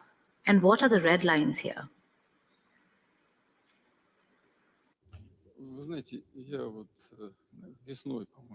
You know, I guess in summer 2024, at the Ministry of Foreign Affairs of the Russian Federation, I was delivering my speech and I expressed all the goals very clearly. Basically, it was at the beginning of the special military operation. I guess it would take a lot of time, but very briefly, I would answer your question in the following manner. According to the UN Charter, every country has a right to self-definition. And after the military, the state coup that happened in Ukraine, we saw that certain territories of Ukraine declared that they do not support and favor this coup and declared their national sovereignty. And they've done so in full accordance with the international law and the UN Charter. We've been trying to get those issues resolved by peaceful means. So we talked about the Minsk Accords, In Minsk, in the capital of Belarus, we seem to have achieved an agreement on how to find a way out of the situation in the southeast of Ukraine. But later, it turned out that the participants from the other side were only signing those papers in order to win time, to rearm Ukraine and start military actions. And this is exactly how it played out. Later on, those territories declared their independence. And I'd like to remind you, in resolution of the Kosovo issue, the UN court has taken a decision according to which, so far, this territory declares itself independent, is under no obligation to request to the central authorities of the country to allow them to do so. That was the decision of the UN court. And again, according to the UN court, that was the correct decision regarding Kosovo. And the same should apply to the People's Republic of Donetsk and Luhansk. Their independence has not been acknowledged for a long while. Then eventually it was recognized when it was clear that there is no way to achieve an agreement between all the parties. And it was clear that we were being deceived, and they were forced to recognize the independence of those territories. Was Russia authorized to recognize the independence of Donetsk and Luhansk? Certainly, there is no contradiction to the UN Charter. We were allowed to enter into agreement of treaty and mutual support and amity. Certainly, it was ratified by the Russian parliament. They asked us for assistance. We promised to offer assistance under this treaty, and that's exactly what we're doing. And the same letter that you referred to earlier. In this letter, they claim that we set ourselves an objective to free Donbass. Well, the two republics that I mentioned are together forming a Donbass, the People's Republic of Donetsk and Lugansk. And in this letter, it is stated that we will never achieve this goal. Well, I'm wondering, don't they know in Kyiv that starting from the 1st of April of this year, the People's Luhansk Republic is under full control of the Russian Federation and Russian troops? And the People's Republic of Donetsk is only controlled by the Ukrainian forces to less than 15% of its territories. So we are pursuing the objectives that we have set to ourselves, and there is no doubt whatsoever that those goals will be achieved. And we will achieve some other goals, but along the negotiations track, and I'm talking about denazification of Ukraine. I talked about that yesterday. And many were asking us, this is ridiculous, what are you talking about? Well, that's not ridiculous at all. Just lately, we witnessed the ceremony, the official ceremony of reburial of Nazi criminals from Ukraine. They were reburied with all the honors and fireworks. And who's doing that? The head of Kiev regime, actually Jewish by origin. This is outrageous.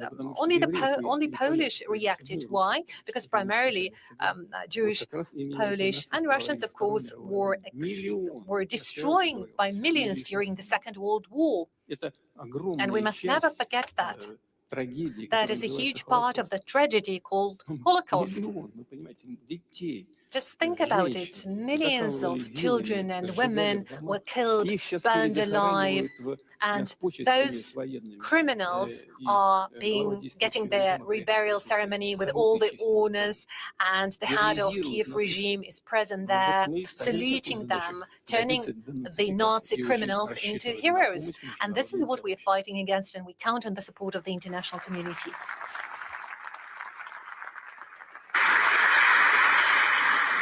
Shifting focus back to the topic at hand over here, let's talk about energy security.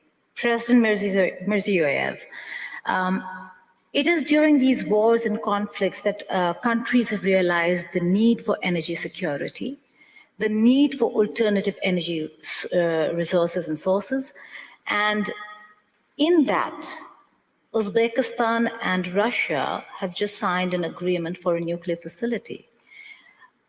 Tell us more about what this means for Uzbekistan in terms of the facility, the specialists that you would require, because this is after a long time that we're looking at a nuclear facility in Uzbekistan, and how much time will it take, how important it is to have a nuclear facility, an energy resource that is not dependent on oil.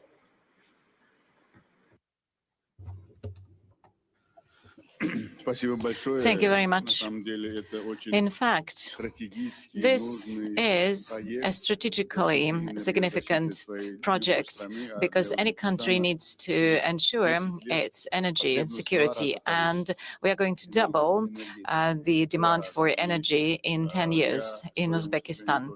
In my presentation, I was speaking why we are addressing this issue, because the production of uranium, we are in the 5th position in the world, and the uranium reserves are in the 10th position. And together with Russia, we have been working on these projects for a long time, and we discuss, we engineer, we design, and we came across to the following. So for the first time in the history of Russia and Uzbekistan, we are going to build 2 small modular reactors and 2 larger ones. Of course, before announcing all this, we were discussing it for a long time, for many years. First, I asked to open up a branch of the MIFI University because in order to implement something in practice, we need to train specialists. At the time of the Soviet Union, we had a very good of nuclear power school, and all that was in a way forgotten or neglected, and now we had to reinstate it again. When this branch was opened up, then science was developed, and now in this branch 300 students are getting trained, and 50 of them are graduates already. And we agreed with this Moscow MIFI University. Now there are 400 students from Uzbekistan, and we give very important attention to training of specialists. So now we do have them. Secondly, this project has a long history, and it is a unique one because it is in compliance with all international standards. And right now, we are so close to implementation of this huge, unique project. And yesterday, together with Vladimir Putin, we launched it. In Uzbekistan, it was so late at night, but after our meeting, I spoke with the people in Uzbekistan, and everybody was so happy there, because this is important for our future. And this project is not the last one in our cooperation with Russia in the sphere of nuclear energy, and we are going to build other nuclear power plants, because we have prepared the foundation for it. And as you said, specialists are extremely important for this sector. We will be accelerating these works, and yesterday we were discussing it with the president. Yes, we will be doing this, and we'll be supervising these works, because people have been waiting for this NPP for a long time. Our economy has been growing, and we need a reliable energy supply. And yesterday we were discussing other major projects in the sphere of energy efficiency in Uzbekistan. So I believe yesterday was a historical day for Uzbekistan, and I congratulate the Russian colleagues and all the people in Uzbekistan. They were so happy, and they were inspired by this, and this will be definitely an important foundation for energy security and protection of the Republic of Uzbekistan. Partnership, they say, should be partnership of equals. President Putin, the trade ledger shows Russia exports raw energy heavily to China, but imports a lot of machinery, technology, and components. Is this relationship a partnership of equals, or is Russia sliding into a colonial trade imbalance?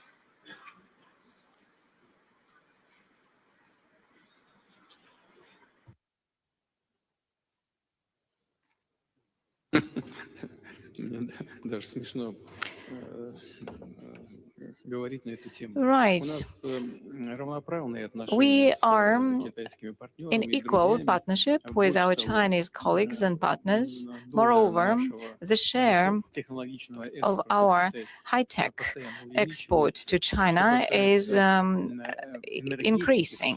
And taking a look at the whole energy sector, machinery and equipment in this sphere, I cannot give you any specific figures, but I'm sure that it exceeds the volumes that we receive from China. And as for the energy sector, let's begin with the nuclear energy. We are building a nuclear power plant in China. How many blocks are there? 4 blocks are functioning already.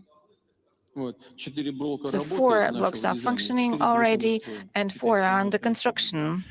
This is blocks designed in Russia. And we also develop our partnership in science and education, and we have a very close cooperation. And this is mutually beneficial. And as for hydrocarbons, traditional energy, here we have been enriching our competences.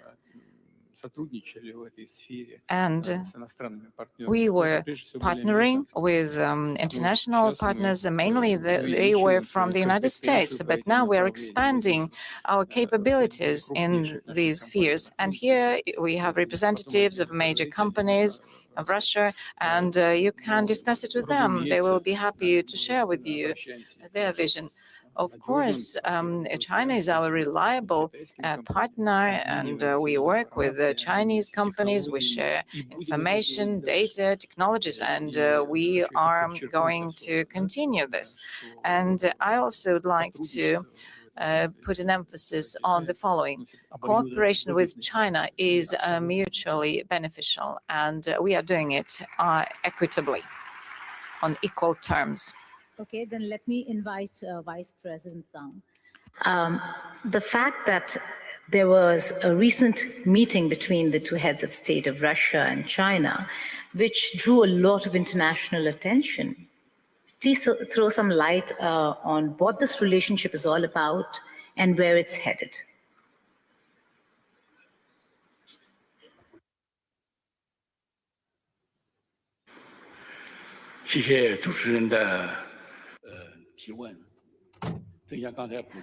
Thank you very much for your question. Yes, as President Putin described it, cooperation in the sphere of trade between Russia and China is moving forward, and this is mutually beneficial. And in the past years, it has been developing in a stable fashion, and we see this solid growth, and there's healthy dynamics. And as you know, 2 weeks ago, President Putin completed a very successful visit to China.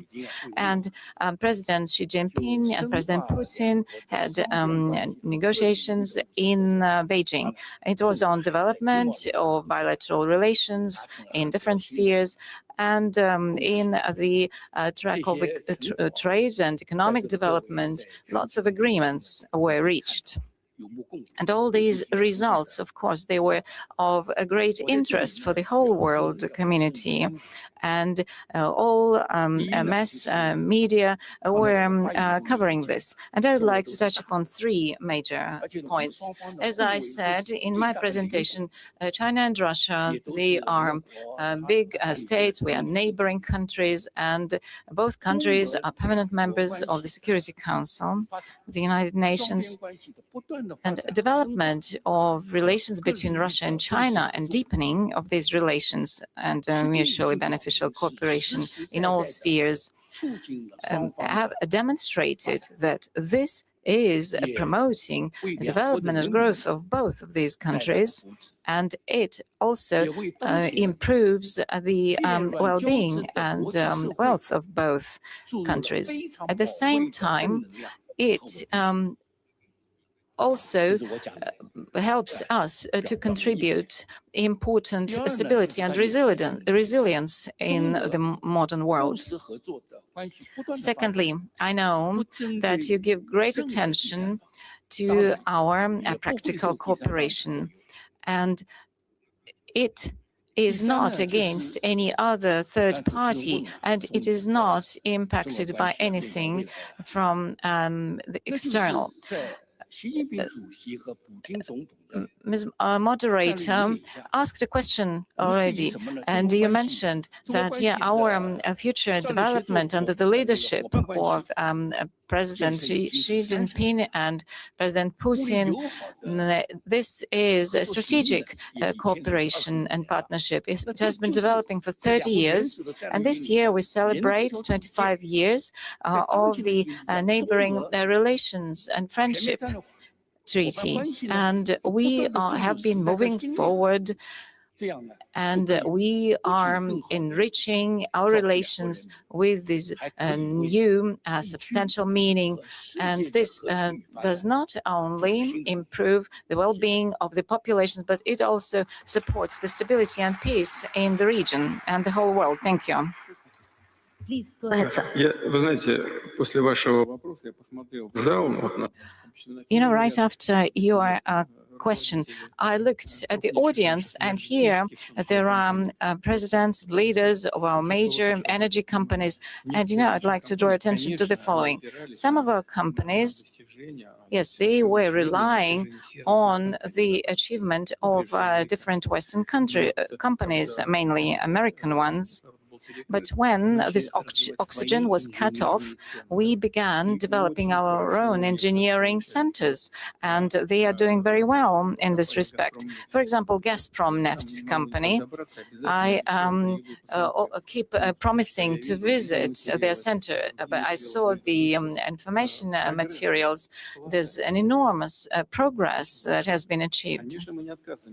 Of course, we are open to cooperation in the future. Yet, together with partners from different countries, we will be achieving great results. Or Novatech company, for example, they have technology only they possess. No one else in the world has it. And together with our American partners, we have been discussing if they use our technology, then production and liquefying of gas in Alaska, for example, will be much more effective than originally planned with the installation of pipeline systems. So it will be a totally different degree of effectiveness. So as for difficulties related to the sanctions in certain spheres, yes, we see that. But at the same time, it helped us to develop our own competences. The same can be said about our European partners. For example, gas branches, yeah, they keep working with them, and our partners who were developing rapidly, if now they are leaving the market, then of course they come across difficulties, and they are not happy about it. Under the blanket, they say bad words about their governments, but they had to reconcile. So they lost the Russian market, but we have increased our competences because now we have both the natural reserves and the technologies. So we see this as a very short-sighted policy for some of our partners. Thank you. Talking about technology and talking of technology, you're helping uranium when it comes to nuclear facility. What about countries like India, who actually have a lot of potential and need maybe assistance and partnership in the technology sphere when it comes to hydrocarbon and rare earth mineral harnessing of hydrocarbons in India? Is that something that you're looking at?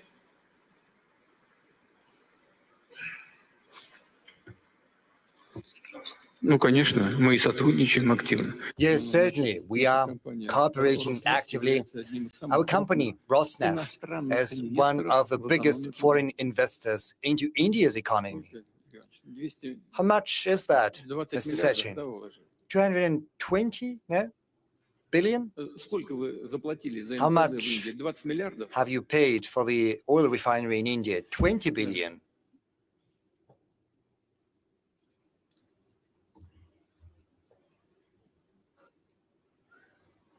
Well, Rosneft has invested around $25 billion into the Indian economy in the form of an oil refinery, a port, gas stations, and we're certainly working closely with our Indian friends. We're working together in order to bring about positive results that we are witnessing. So we're sharing technology, among other things. And the Indian people, and we have seen that for many decades of our cooperation, starting from 1947, when diplomatic relations were established. We have had very good, trust-based, brotherly relations in all senses of the word. We know how talented the Indian people is, how well educated.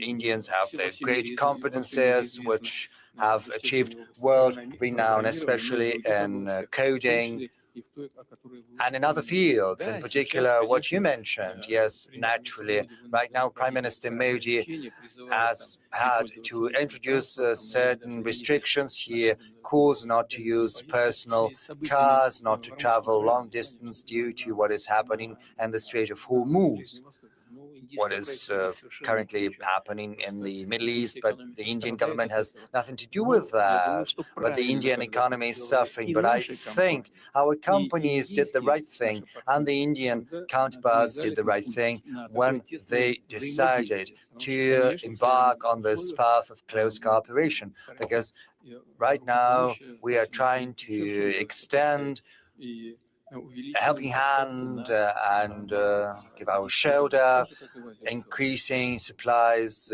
to the Indian market and to Asia in general, and we'll certainly keep sharing our technological solutions.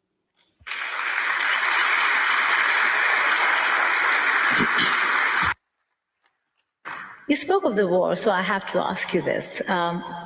What is Russia's assessment? What's your assessment of what the global economic impact is going to be of the Iran-US war? And let's be honest, has Russia been at an advantage because of the war? Because we've got longer waivers to buy Russian oil. A lot of countries now can buy Russian oil legally without a problem because of the energy crunch that the world is facing, and President Trump has allowed, should I use the word allowed? Allowed the world to buy Russian oil. The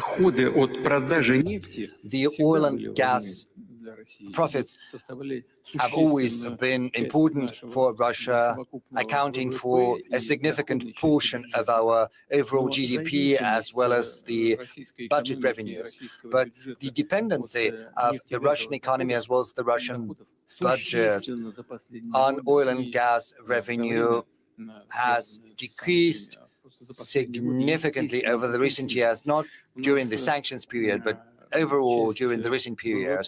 And this has been a natural process. Right now, the share of the GDP that is not related to oil and gas was around 43%. A couple of years ago, that was 2022. So if you deduct from the overall revenue, oil and gas and non-oil and gas revenues in sea, what makes what, I think it was 45% or 46% it was accounted for by oil and gas. Right now, the share of oil and gas has decreased to 23%. So there's a world of difference. As far as the revenues of the federal budget are concerned, the Ministry of Finance is here. He's going to correct me if I'm wrong, but I think that oil and gas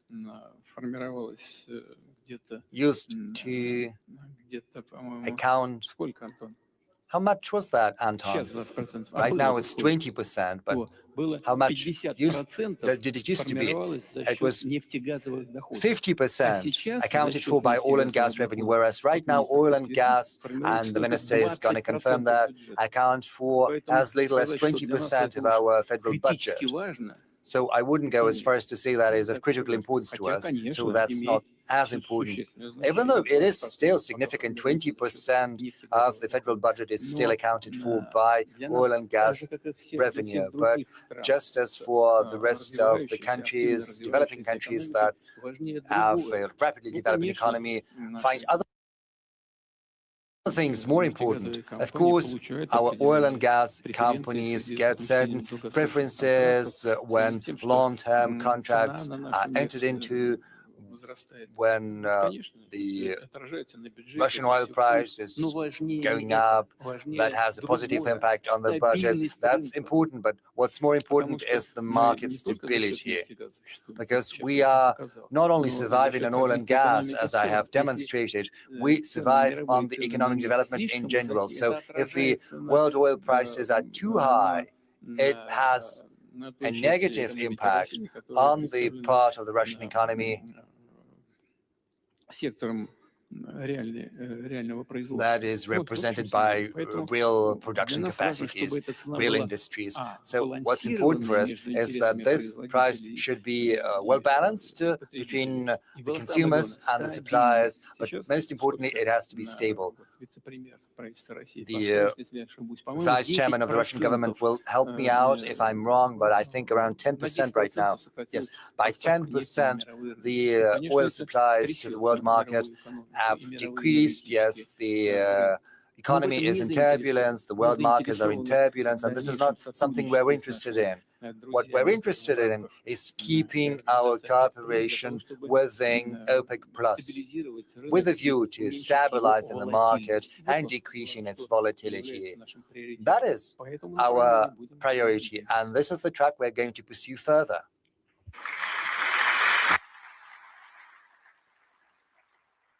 Okay, I suppose that's the reason why Saudi Arabia is the guest country this year at SPIEF. Having said that, you also spoke about payments.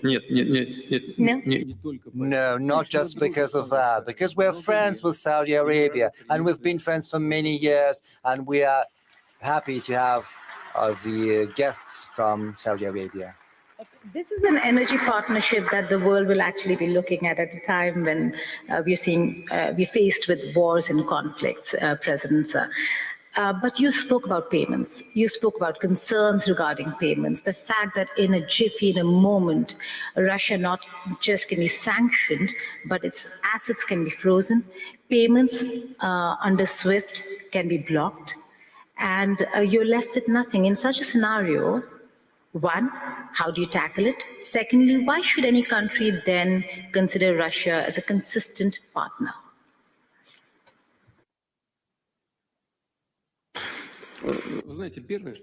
Well, the first thing I would like to say, and I think many understand that in the US too, they understand that attempts at using USD as a weapon, as an instrument in war, well, it has brought about catastrophic consequenses. It was a strategic mistake committed by the previous leadership of the United States, because US dollar is the main component of the US's economic cloud heft, and this is also a competitive advantage, not just because USD is a reserve currency, but also due to the fact that thanks to this reserve currency, the US economy has been making real money, and a lot of money too. So when the previous administration chose to start using USD, which still remains a reserve currency, as an instrument for political competition, everyone started thinking. They started thinking, we too can be the object of such actions. What is going to happen to our reserves in USD? What is going to happen with our money that has been invested in American assets? Well, certainly The economy of the US is very big, but still it is running some problems. There's the debt, those who undermined trust in USD as the world currency.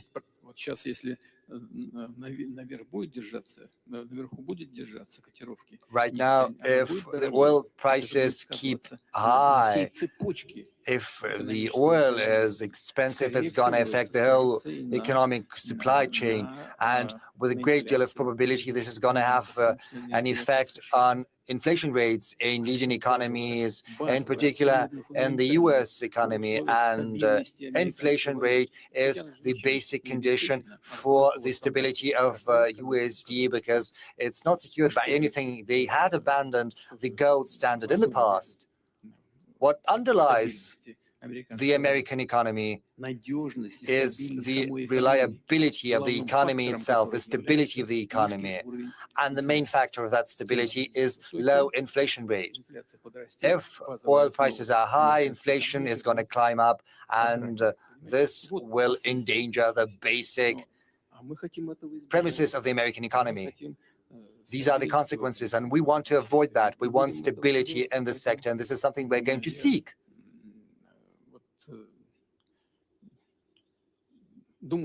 So I think everyone understands what we're saying.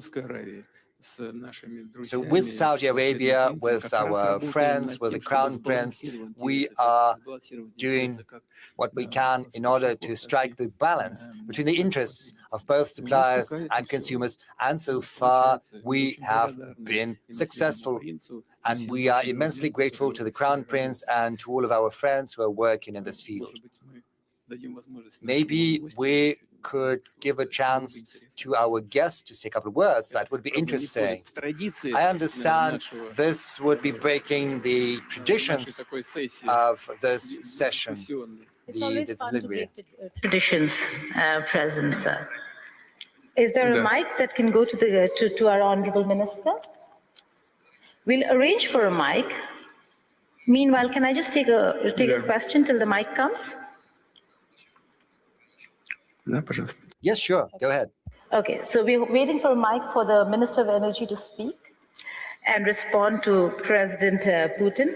But I have taken note of the fact that every time you mention America, you're only mentioning the past administrations. I suppose Rodney's taking note as well on the specific way and the manner in which you're responding to the US-Russia equation. Having said that, every country has its own struggles. Tanzania, and Madam President over here, has been at the forefront, a leading woman voice. Great to have a woman on the panel too, who's been fighting liberalization of her economy. How has that gone, and how is that moving ahead? Despite and in spite of fears of sanctions, criticism from various quarters, how are you managing economic liberalization in the country? Asante sana, labda niseme kwamba perhaps I should say Tanzania is a country, is a country which is with a diversified economy. We don't depend on one commodity. The economy depends on agriculture, it depends on mining, it depends on tourism, it depends on many other sectors, manufacturing sector, we are also there. So all these sectors contribute together and they grow together at varying degrees, but they grow together. As such, we determined to a level that we work with the international community, with the private sector from the international community. And the majority respond and they come to invest in Tanzania and to do business. And since 2021 to date, we have been able to attract a lot of capital, foreign direct investments from abroad. And this is what makes Tanzania to be safe in its own economy. But most importantly, Tanzania is epicenter strategically located as an epicenter or a hub of the economic corridor of the eastern part, southern Central Africa, and the port of Dar es Salaam, which serves all these other corridors and all other these countries. Therefore, Tanzania, being strategically located to serve other landlocked countries, that by itself makes Tanzania to have a lot of forms of attraction within the region. So Tanzania has a very vibrant economy, and the economy is steadily growing. We continue to grow. Since 2021, we started with 4%, and then we moved towards 4.5, 5.5, and last year we reached 6, and we expect to head towards 6.3. But you asked me a question on to have a female president. How can you sustain your economy? Perhaps I should say that economy doesn't depend on gender of the leader. It is not dependent on gender. It depends on how you steer the affairs of the nation and how you lead the country. Whether you are a male or female, you have to have strategic plans it is the strategic plans that matter. That's what matters.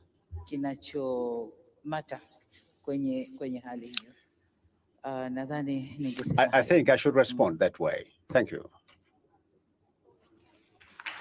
Thank you so much. Would it be too much to ask the minister, the honorable minister, to come and respond here? Because I think we're having a bit of a problem getting the mic. Would it be too much to ask the minister to come on the stage and respond? Thank you so much for doing this. Thank you.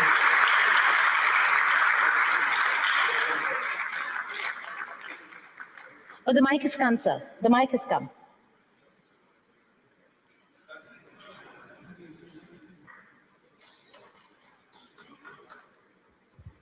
Magic.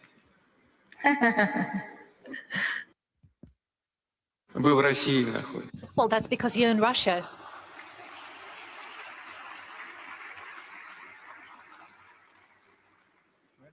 Mr. President, magic does happen in St. Petersburg.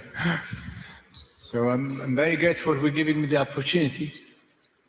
I see it as an opportunity, not for myself, but it's coming from a president who is a friend of both His Majesty, the custodian of the two Holy Mosques, King Salman, His Royal Highness, the Crown Prince, Prime Minister Prince Mohammed. But both of them, I think, will vouch that this honor is also, and more important, for the people of Saudi Arabia and the Kingdom of Saudi Arabia. So I'm very grateful for giving me the opportunity. Yes, it's a partnership that we struck somewhere in January 2015, and it withstood all of the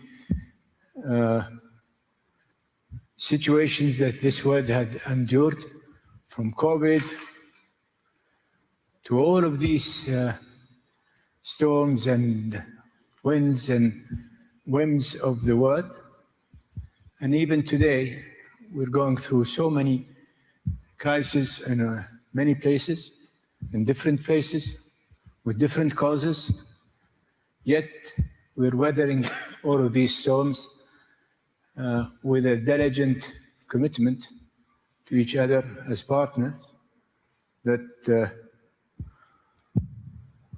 although I'm a Muslim and Russia is not Catholic, but still we do go by until death do us part. Thank you. That's lovely.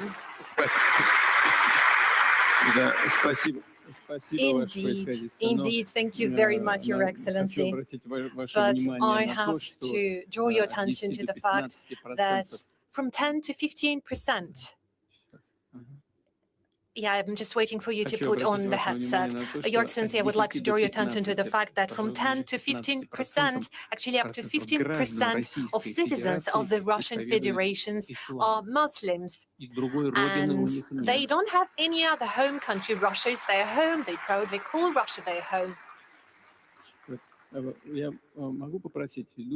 Can I request our moderator? Well, you were saying it yourself. We also have representatives of the European Union and the USA in this room. Maybe they would be willing to raise their hands and take the microphone and say something. Why don't we do that? We keep talking about Europe and the West and the USA. Let them speak for themselves. Rodney, will you humor us and take the mic and say a few words?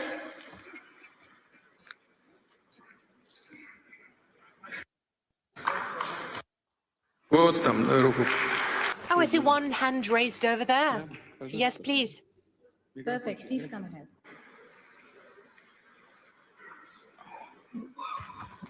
Куда направились-то? Вот там, вот там. Там тоже, ой, я прошу прощения. Well, you haven't put me on the spot at all. President Putin, it's very nice to see you, and I appreciate all of the hospitality that has been afforded me on my return to St. Petersburg. I love the city, and I think you're aware of that, and I've been coming here for 30 years. Ура! Мне тоже нравится. Hooray! I also love St. Petersburg. You have a beautiful hometown, and so do I. And I've said to a number of audiences since I've been here, there is a great kinship between Atlanta and St. Petersburg. I have come from a city that sadly was destroyed in war, burned to the ground. And St. Petersburg had resolve and fight to prevail over the Führer coming through the Admiralty Arch and proclaiming to the city that he had conquered her, and then reduce it to rubble the next day. St. Petersburg fought that off. And yesterday I was privileged to have an orchestra play for us at my request, Shostakovich's Symphony No. 7. Not only did you fight it off with resolve and grit, but you also did it with culture and music. And if only Atlanta had had Shostakovich, maybe quite possibly my beautiful city would still be as intact as this beautiful place is.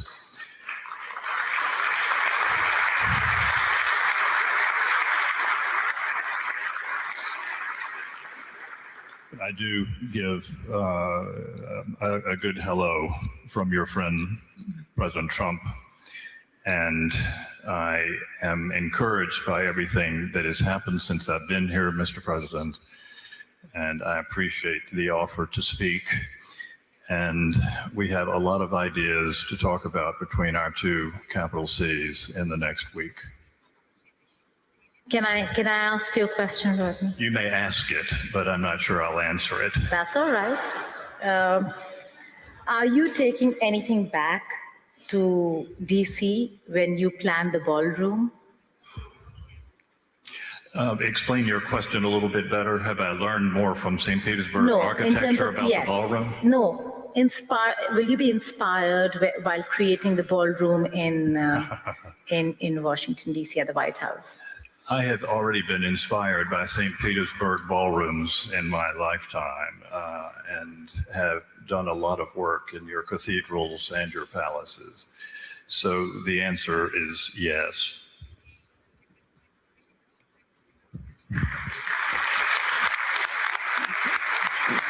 Спасибо вам. Thank you. Thank you very much for conveying greetings from Washington, D.C. And please convey my most welcoming remarks and the goal I scored back to him in a very friendly way, back to President Trump.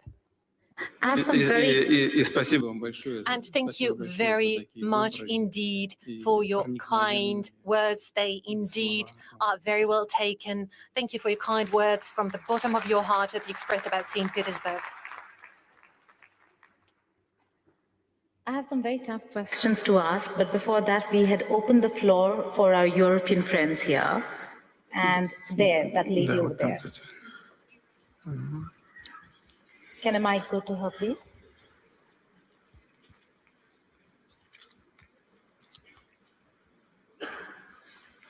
Is there a mic? Down there.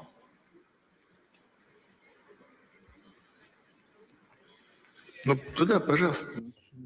That way, please.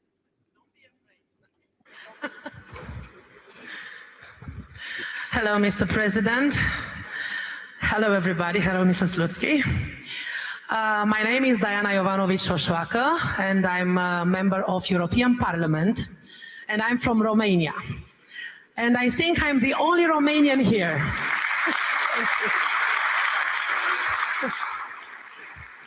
I would like to tell you that Romanian people do not hate you.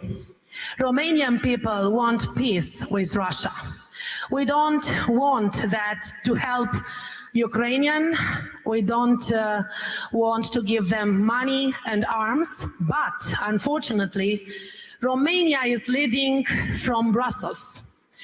And I cannot send you a warm hello from our president because we do not have a president. From our point of view, I'm the president of a political party, SOS Romania, which is parliamentarian and Euro-parliamentarian political party and only opposition in Romania.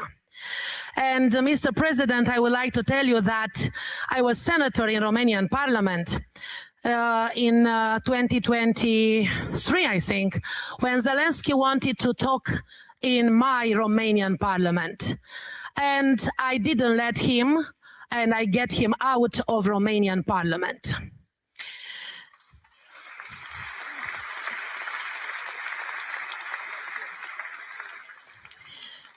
Well, and I would like to send you from the bottom of the hearts of Romanian people and European people who thinks a lot and who have brains, that we want to cooperate with Russia. We are not enemies. You are the biggest country in the world. You are one of the biggest economy. We admire you for your force, and we admire entire Russian people. And we want to congratulate you for everything you have done and you are doing for this forum. Congratulations, and this is a lesson for European Union.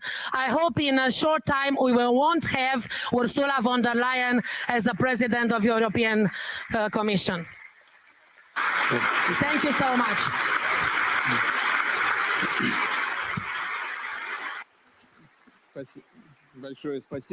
Thank you very much indeed. You're very much welcome. Frankly speaking, I cannot, and frankly speaking, I don't want to comment on the domestic affairs of Romania, but we have our friend from Saudi Arabia, His Excellency, mentioning that Russia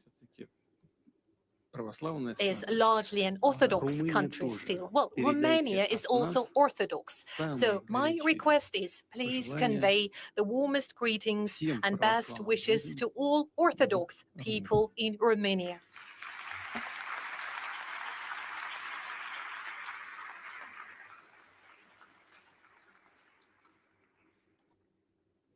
All this is great, President Sir, but we still have tough questions on sanctions and on waiver. It comes at a time, and I ask you, and we're going to discuss this only because of the Iran-US war, a war that has shut down one of the most critical maritime routes. Okay, please go ahead, madam. This is a major derail. Спасибо вам. Извините. Меня зовут Karin. I apologize. My name is Karin Kneissel. I came from the south. 2.5 years ago, no, I was wrong in using the word south. No, I came from the west. I'm originally from Lebanon. I'm so happy for the opportunity to live and work in Russia. Thank you for this opportunity. Unfortunately, in the West, they are so convinced that I used to work for Russia 40 years ago. My question I will ask in English, because I think there's also no German interpreter. I know that the president insists on German, but let us do it in English.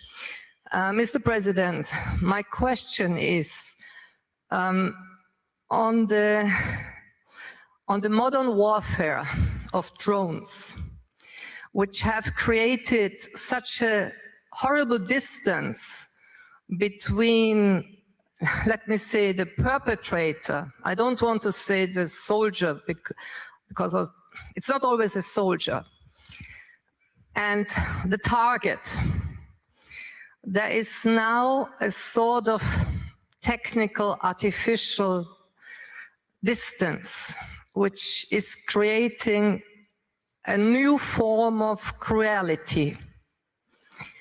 And we don't anymore have any sort of code of honor between the parties. It was different still in World War I. How do you see this modern warfare in which the Russian army and the Ukrainian army have gained special experience? Here in St. Petersburg, about 140 years ago, Tsar Nikolai II launched a conference on disarmament. His ambassador Martin said, whenever we don't have a strict law how to let public conscience speak, may I ask you about this warfare? How can we handle it? How can it be done or be finished? Thank you.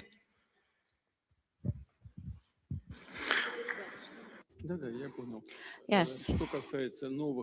As for these new means of war and warfare, yes, they have appeared regularly, and the international community always tries to respond to it. For example, the ban on the use of explosives and mines, but we see that many countries, they deviate from this, and we see what is supplied by the Western states to the Ukrainian troops. Even these forbidden warfare.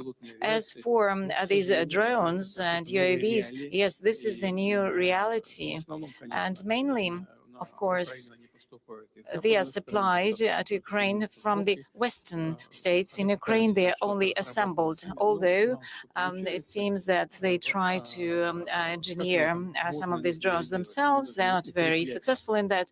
What can be done? As I said yesterday at the meeting with the media representatives, we need to reinforce our aircraft defense, air defense systems, and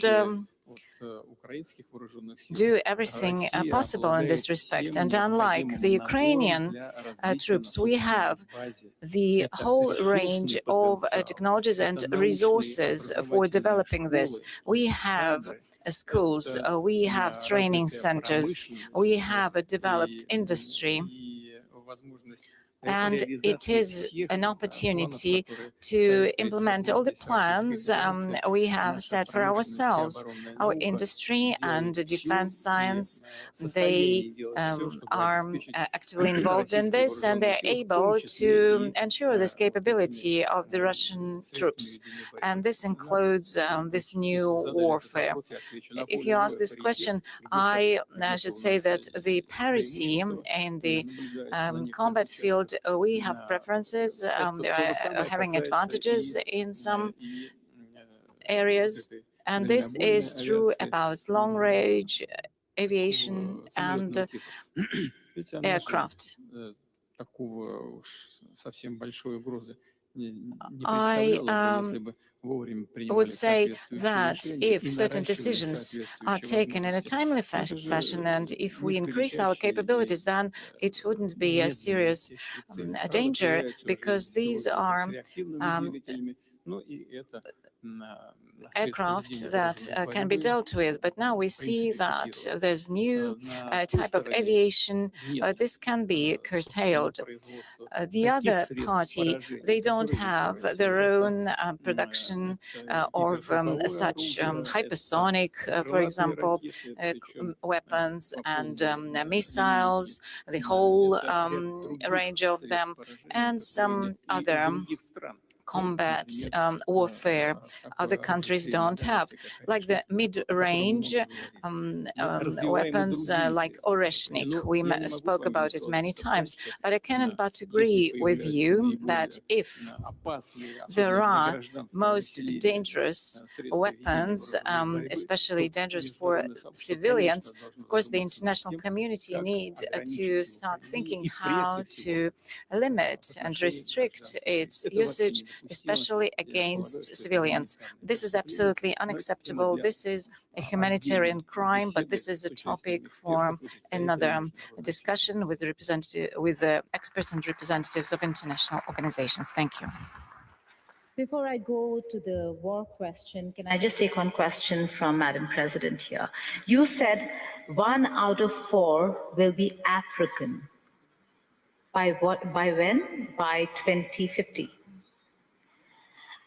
And I ask you this because we ask this to everybody who boasts about population and the fact that they have a huge population. It's not about quantity, it's about quality. What do you have to offer to the world? What does Africa have to offer to the world in terms of quality?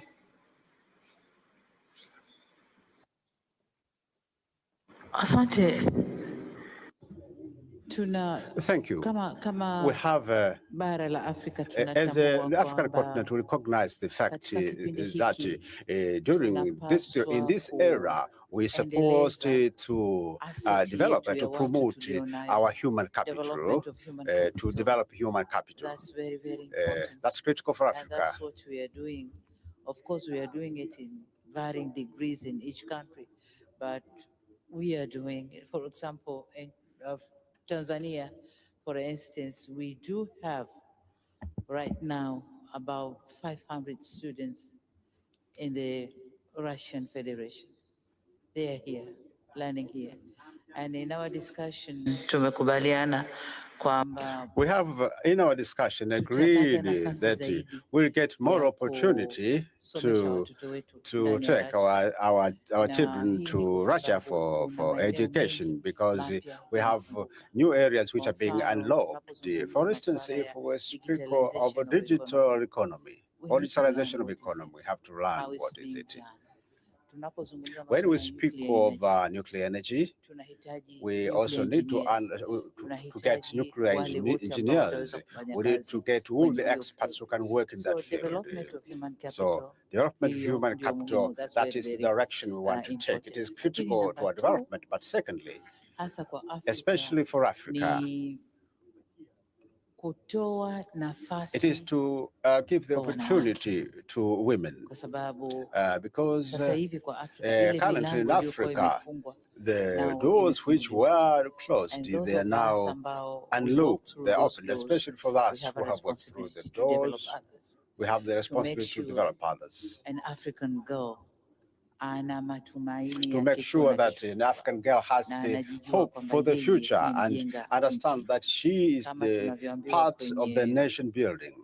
As we were told in SDGs, as it is explicit in the Sustainable Development Goals, that we don't have to leave anyone behind. We are now aware that no one should be left behind.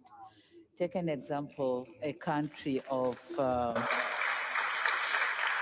growing at 80%, 6% GDP growth annually. How can it manage without involving each and everybody? So society inclusion is very, very important. And you said it right. CO2 society inclusion, but quality society. Not only society inclusion, but everyone has to be involved. Managing their own sustainable development. So, as I rightly said, by that year, out of one out of four will be an African by 2050, because African populations were going at a higher rate. That we have to build our human capital, and we are doing it. Yesterday, when I was in Rodin University, I met Nigerians there, Tanzanians, Ghanaians, so many students from African countries. They are there studying. So this is one country, Russia, but our students have spread all over the world. So we are trying to build our human capital, and both boys and girls. So that's why I said in those years, 9 out of 20 countries that would lead the economy, 9 are coming from Africa. And I think Tanzania is one of them. Thank you.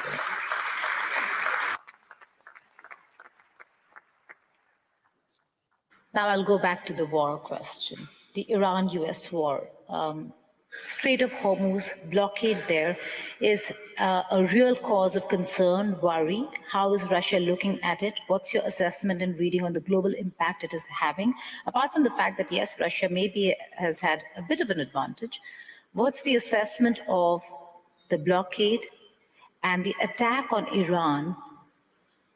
Would you consider it provoked or unprovoked?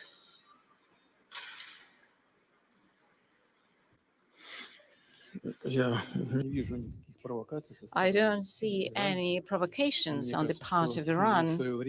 I believe at some point we agreed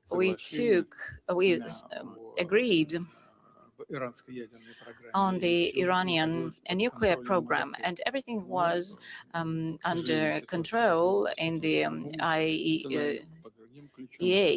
But then the scenario changed completely, and this led to the tragedy we're observing now.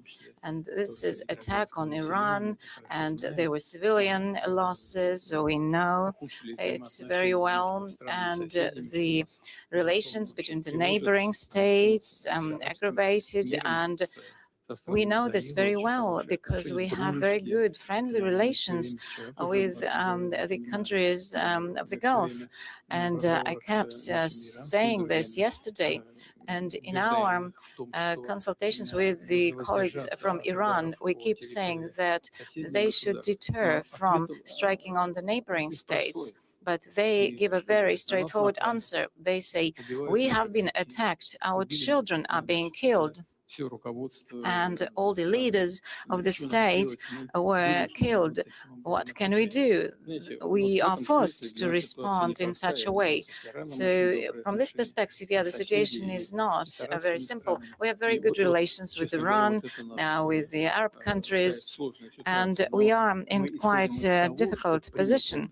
But we believe that the decision of President Trump to stop the combat activities is the right one. And this ceasefire will lead to a long-term peace. And I kept saying many times, Russia in 2015 played a very important role in resolving the crisis at that time. And if we can do something, we are absolutely ready to do that. If not, then we'll be just hoping that all the parties involved will manage to resolve it with peaceful means. Thank you. Have they approached for Russia to play a role in mediating, in brokering peace? Are you in touch with just President Pezeshkian, or also have you had an opportunity to speak with the new Supreme Leader?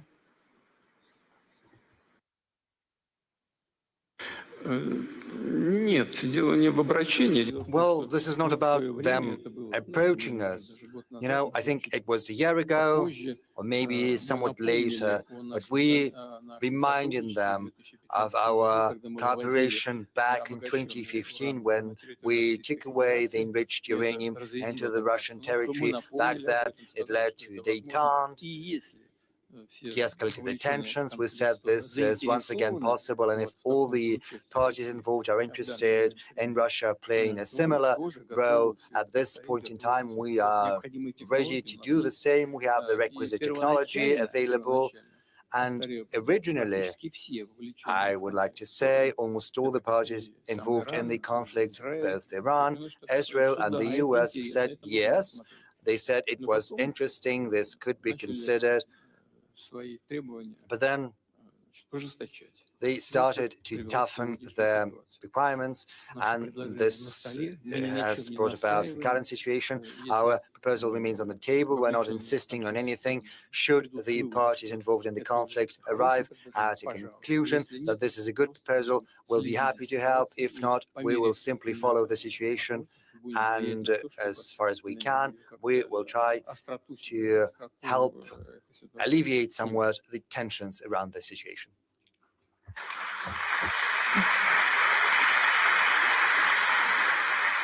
Does the offer for the uranium enrichment to be taken to Russia still stand? Are you engaged with Washington, D.C. on this? Because I suppose D.C. is very clear that they want to have the uranium, and Iran is insistent that it stays in Iran.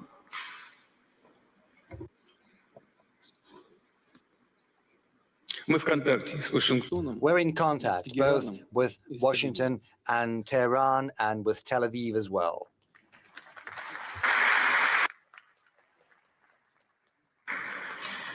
Because you mentioned Tel Aviv, do you think Prime Minister Netanyahu's plans, as they stand, are one of the main reasons why America is in a position where it needs to, one, look at how to get out of this, how to exit this?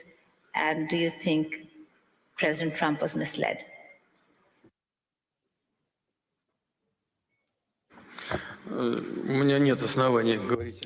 Well, I have no grounds to believe that President Trump was misled, because he's a very mature person, a very experienced politician. I don't think anyone from outside can exert any significant influence on him.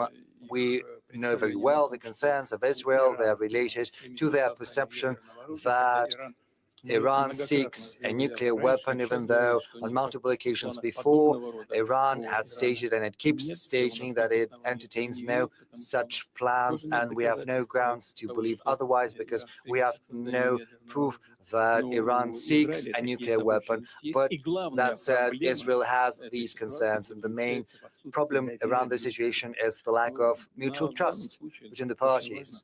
And in this particular case, it is important to place these materials under the IAEA control. IAEA is an international organization, and the leader of the IAEA was here in contact with us, because the start was given to the construction of a nuclear power plant in Uzbekistan. So if it's placed under the IAEA control, I see no problem with that. As for agreeing on the level of enrichment within Iran, this is another matter entirely. I think it's less acute. I think Iran is entitled to a peaceful nuclear program, and we cooperate with Iran in peaceful nuclear energy. We built an energy unit of an NPP in Bushehr in Iran. It's operational, and we keep constructing another 2 energy units, and our experts are on the ground. Most of the personnel has been evacuated because Bushehr is almost on the coast of the Strait of Hormuz.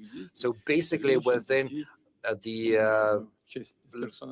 area of hostilities, part of the personnel, the women, the children, we have had to evacuate them, but some of the personnel still remain. And in that case, I would like to draw your attention to the fact that we're in contact with both Israelis and the Americans on this matter.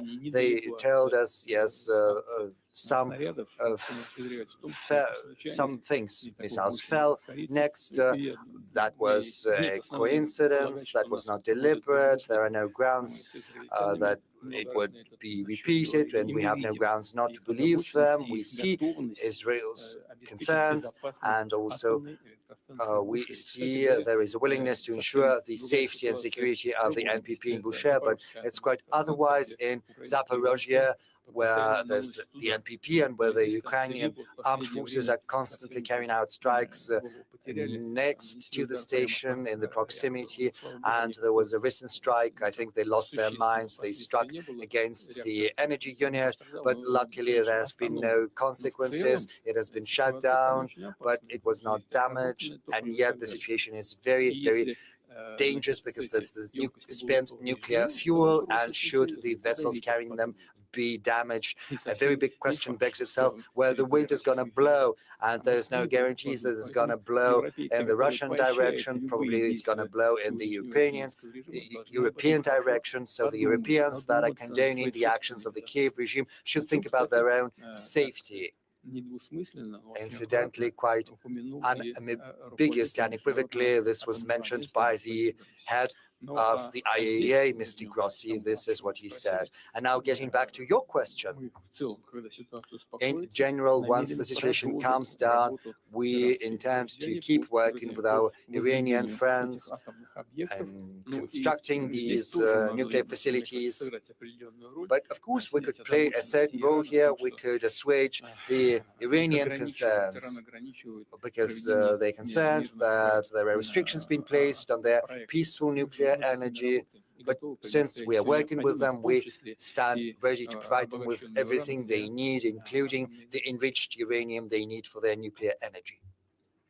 Beyond economic or friendship or economic partnership, President, sir, there are reports in Western media where they say that Russia has supported Iran, not just symbolically, not just in words, but in satellite images, in data sharing, in information sharing.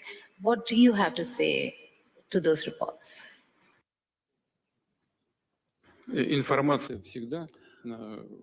Well, information is always on the table.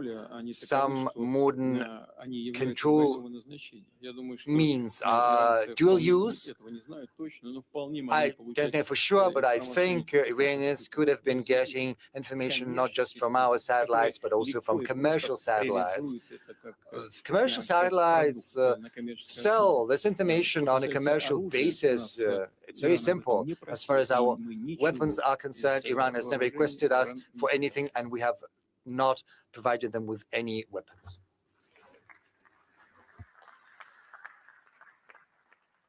But these wars today have shown a different side of modern warfare. Drone technology, whether it's Ukraine or for that matter, Iran, way ahead in drone technology, in the use of artificial intelligence. How does Russia fare, and what's your assessment on what you want to do, and reading on Ukraine's drone technology, Iran's drone technology?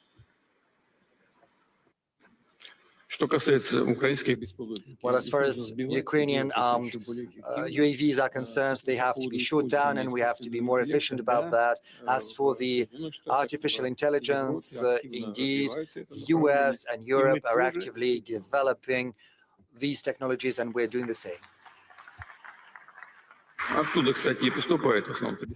And mostly UAVs or spare parts for UAVs come from Europe to Ukraine. Some spare parts come from the US. Whereas our UAVs are completely domestically produced. Is AI an enabler or a disruptor?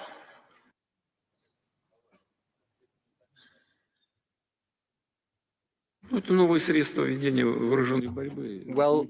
this is a new means of warfare. There's nothing strange about that or nothing new. Everyone starts getting ready once it has already become part of real life, real warfare. But these are not the only means of carrying out warfare. The outcome is assured through a combination of forces and instruments and tools, and most importantly, thanks to the motivation, the morale of the armed forces themselves. It is also assured through internal cohesion and society of the society. See, these UAVs carried out a strike against a coal port. So they created some noise. There was this fire because of the coal. Did they achieve something? Yes, they did. Is that a decisive factor for achieving their goals? No, it's not. Because you need internal cohesion and union in society. You have to have your own industrial base for defense industry. You have to have your own scientific base and your own resource base. Russia has all of that. And we do that and we will do that. So the sooner those who are fighting us understand that, the better it's going to be for them. We're coming to the fag end, but I still have a few questions. Yes, I'm sorry. You spoke about Iran, and we have to do them credit.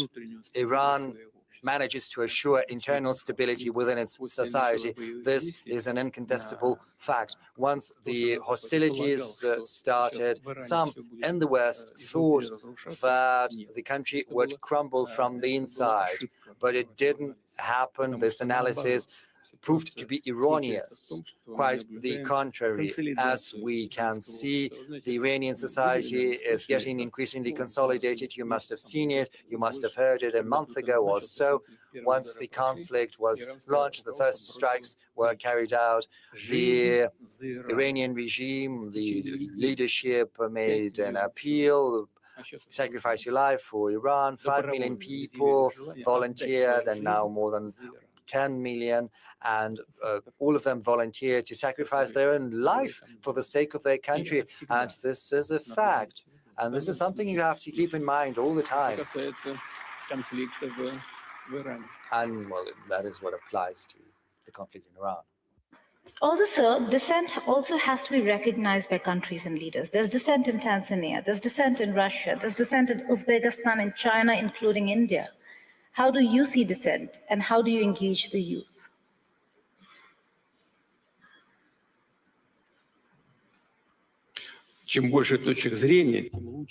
The more points of view exist, the better it is, because you can choose the best. Okay, I have to ask my India question. Yesterday, you were meeting with some of the editors and you spoke about Su-57s and that it was an offer for a collaboration. Does that offer still stand? What are the details? And what's the conversation you're having with New Delhi?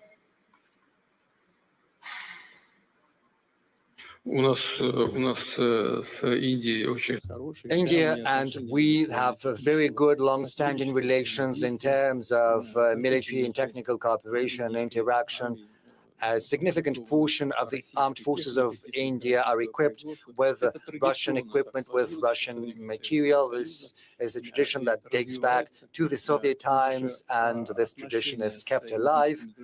Our relations with the Indian friends are specific in that, thanks to our mutual trust, we concentrate not just on trade, not just on buying and selling, we're also concentrating on joint research and development.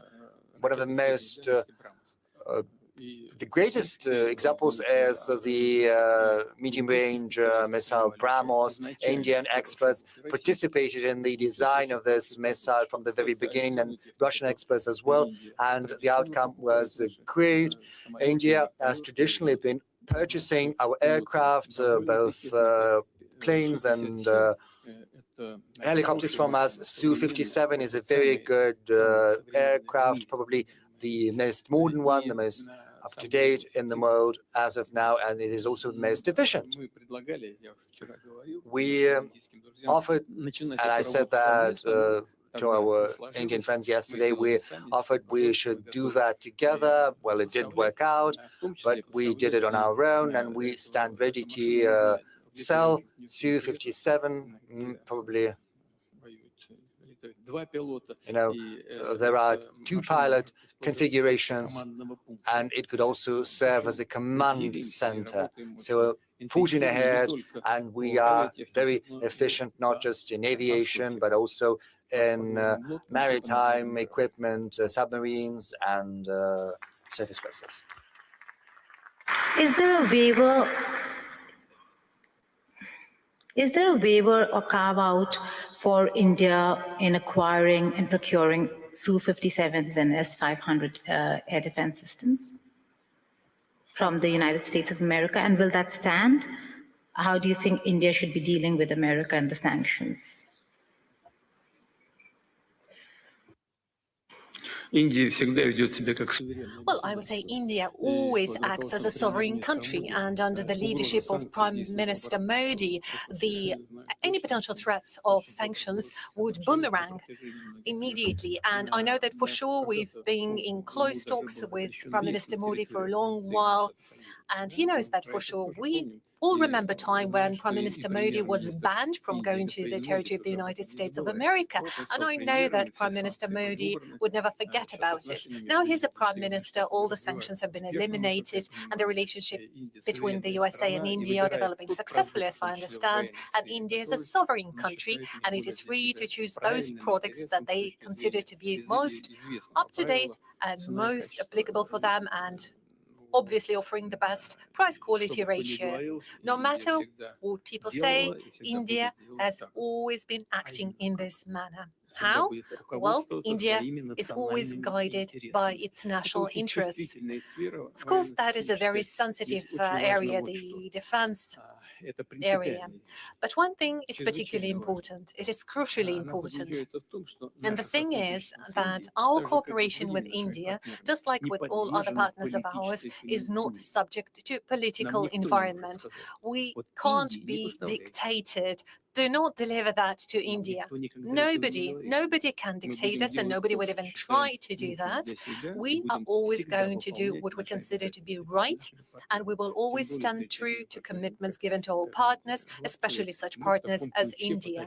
And in this spirit, according to those rules, we do our business, and this is how we're determined to continue. I began the session by saying we can't be dictated to, and my co-moderator, President Putin, has said the same. On that note, we end the session. Thank you so much for joining us.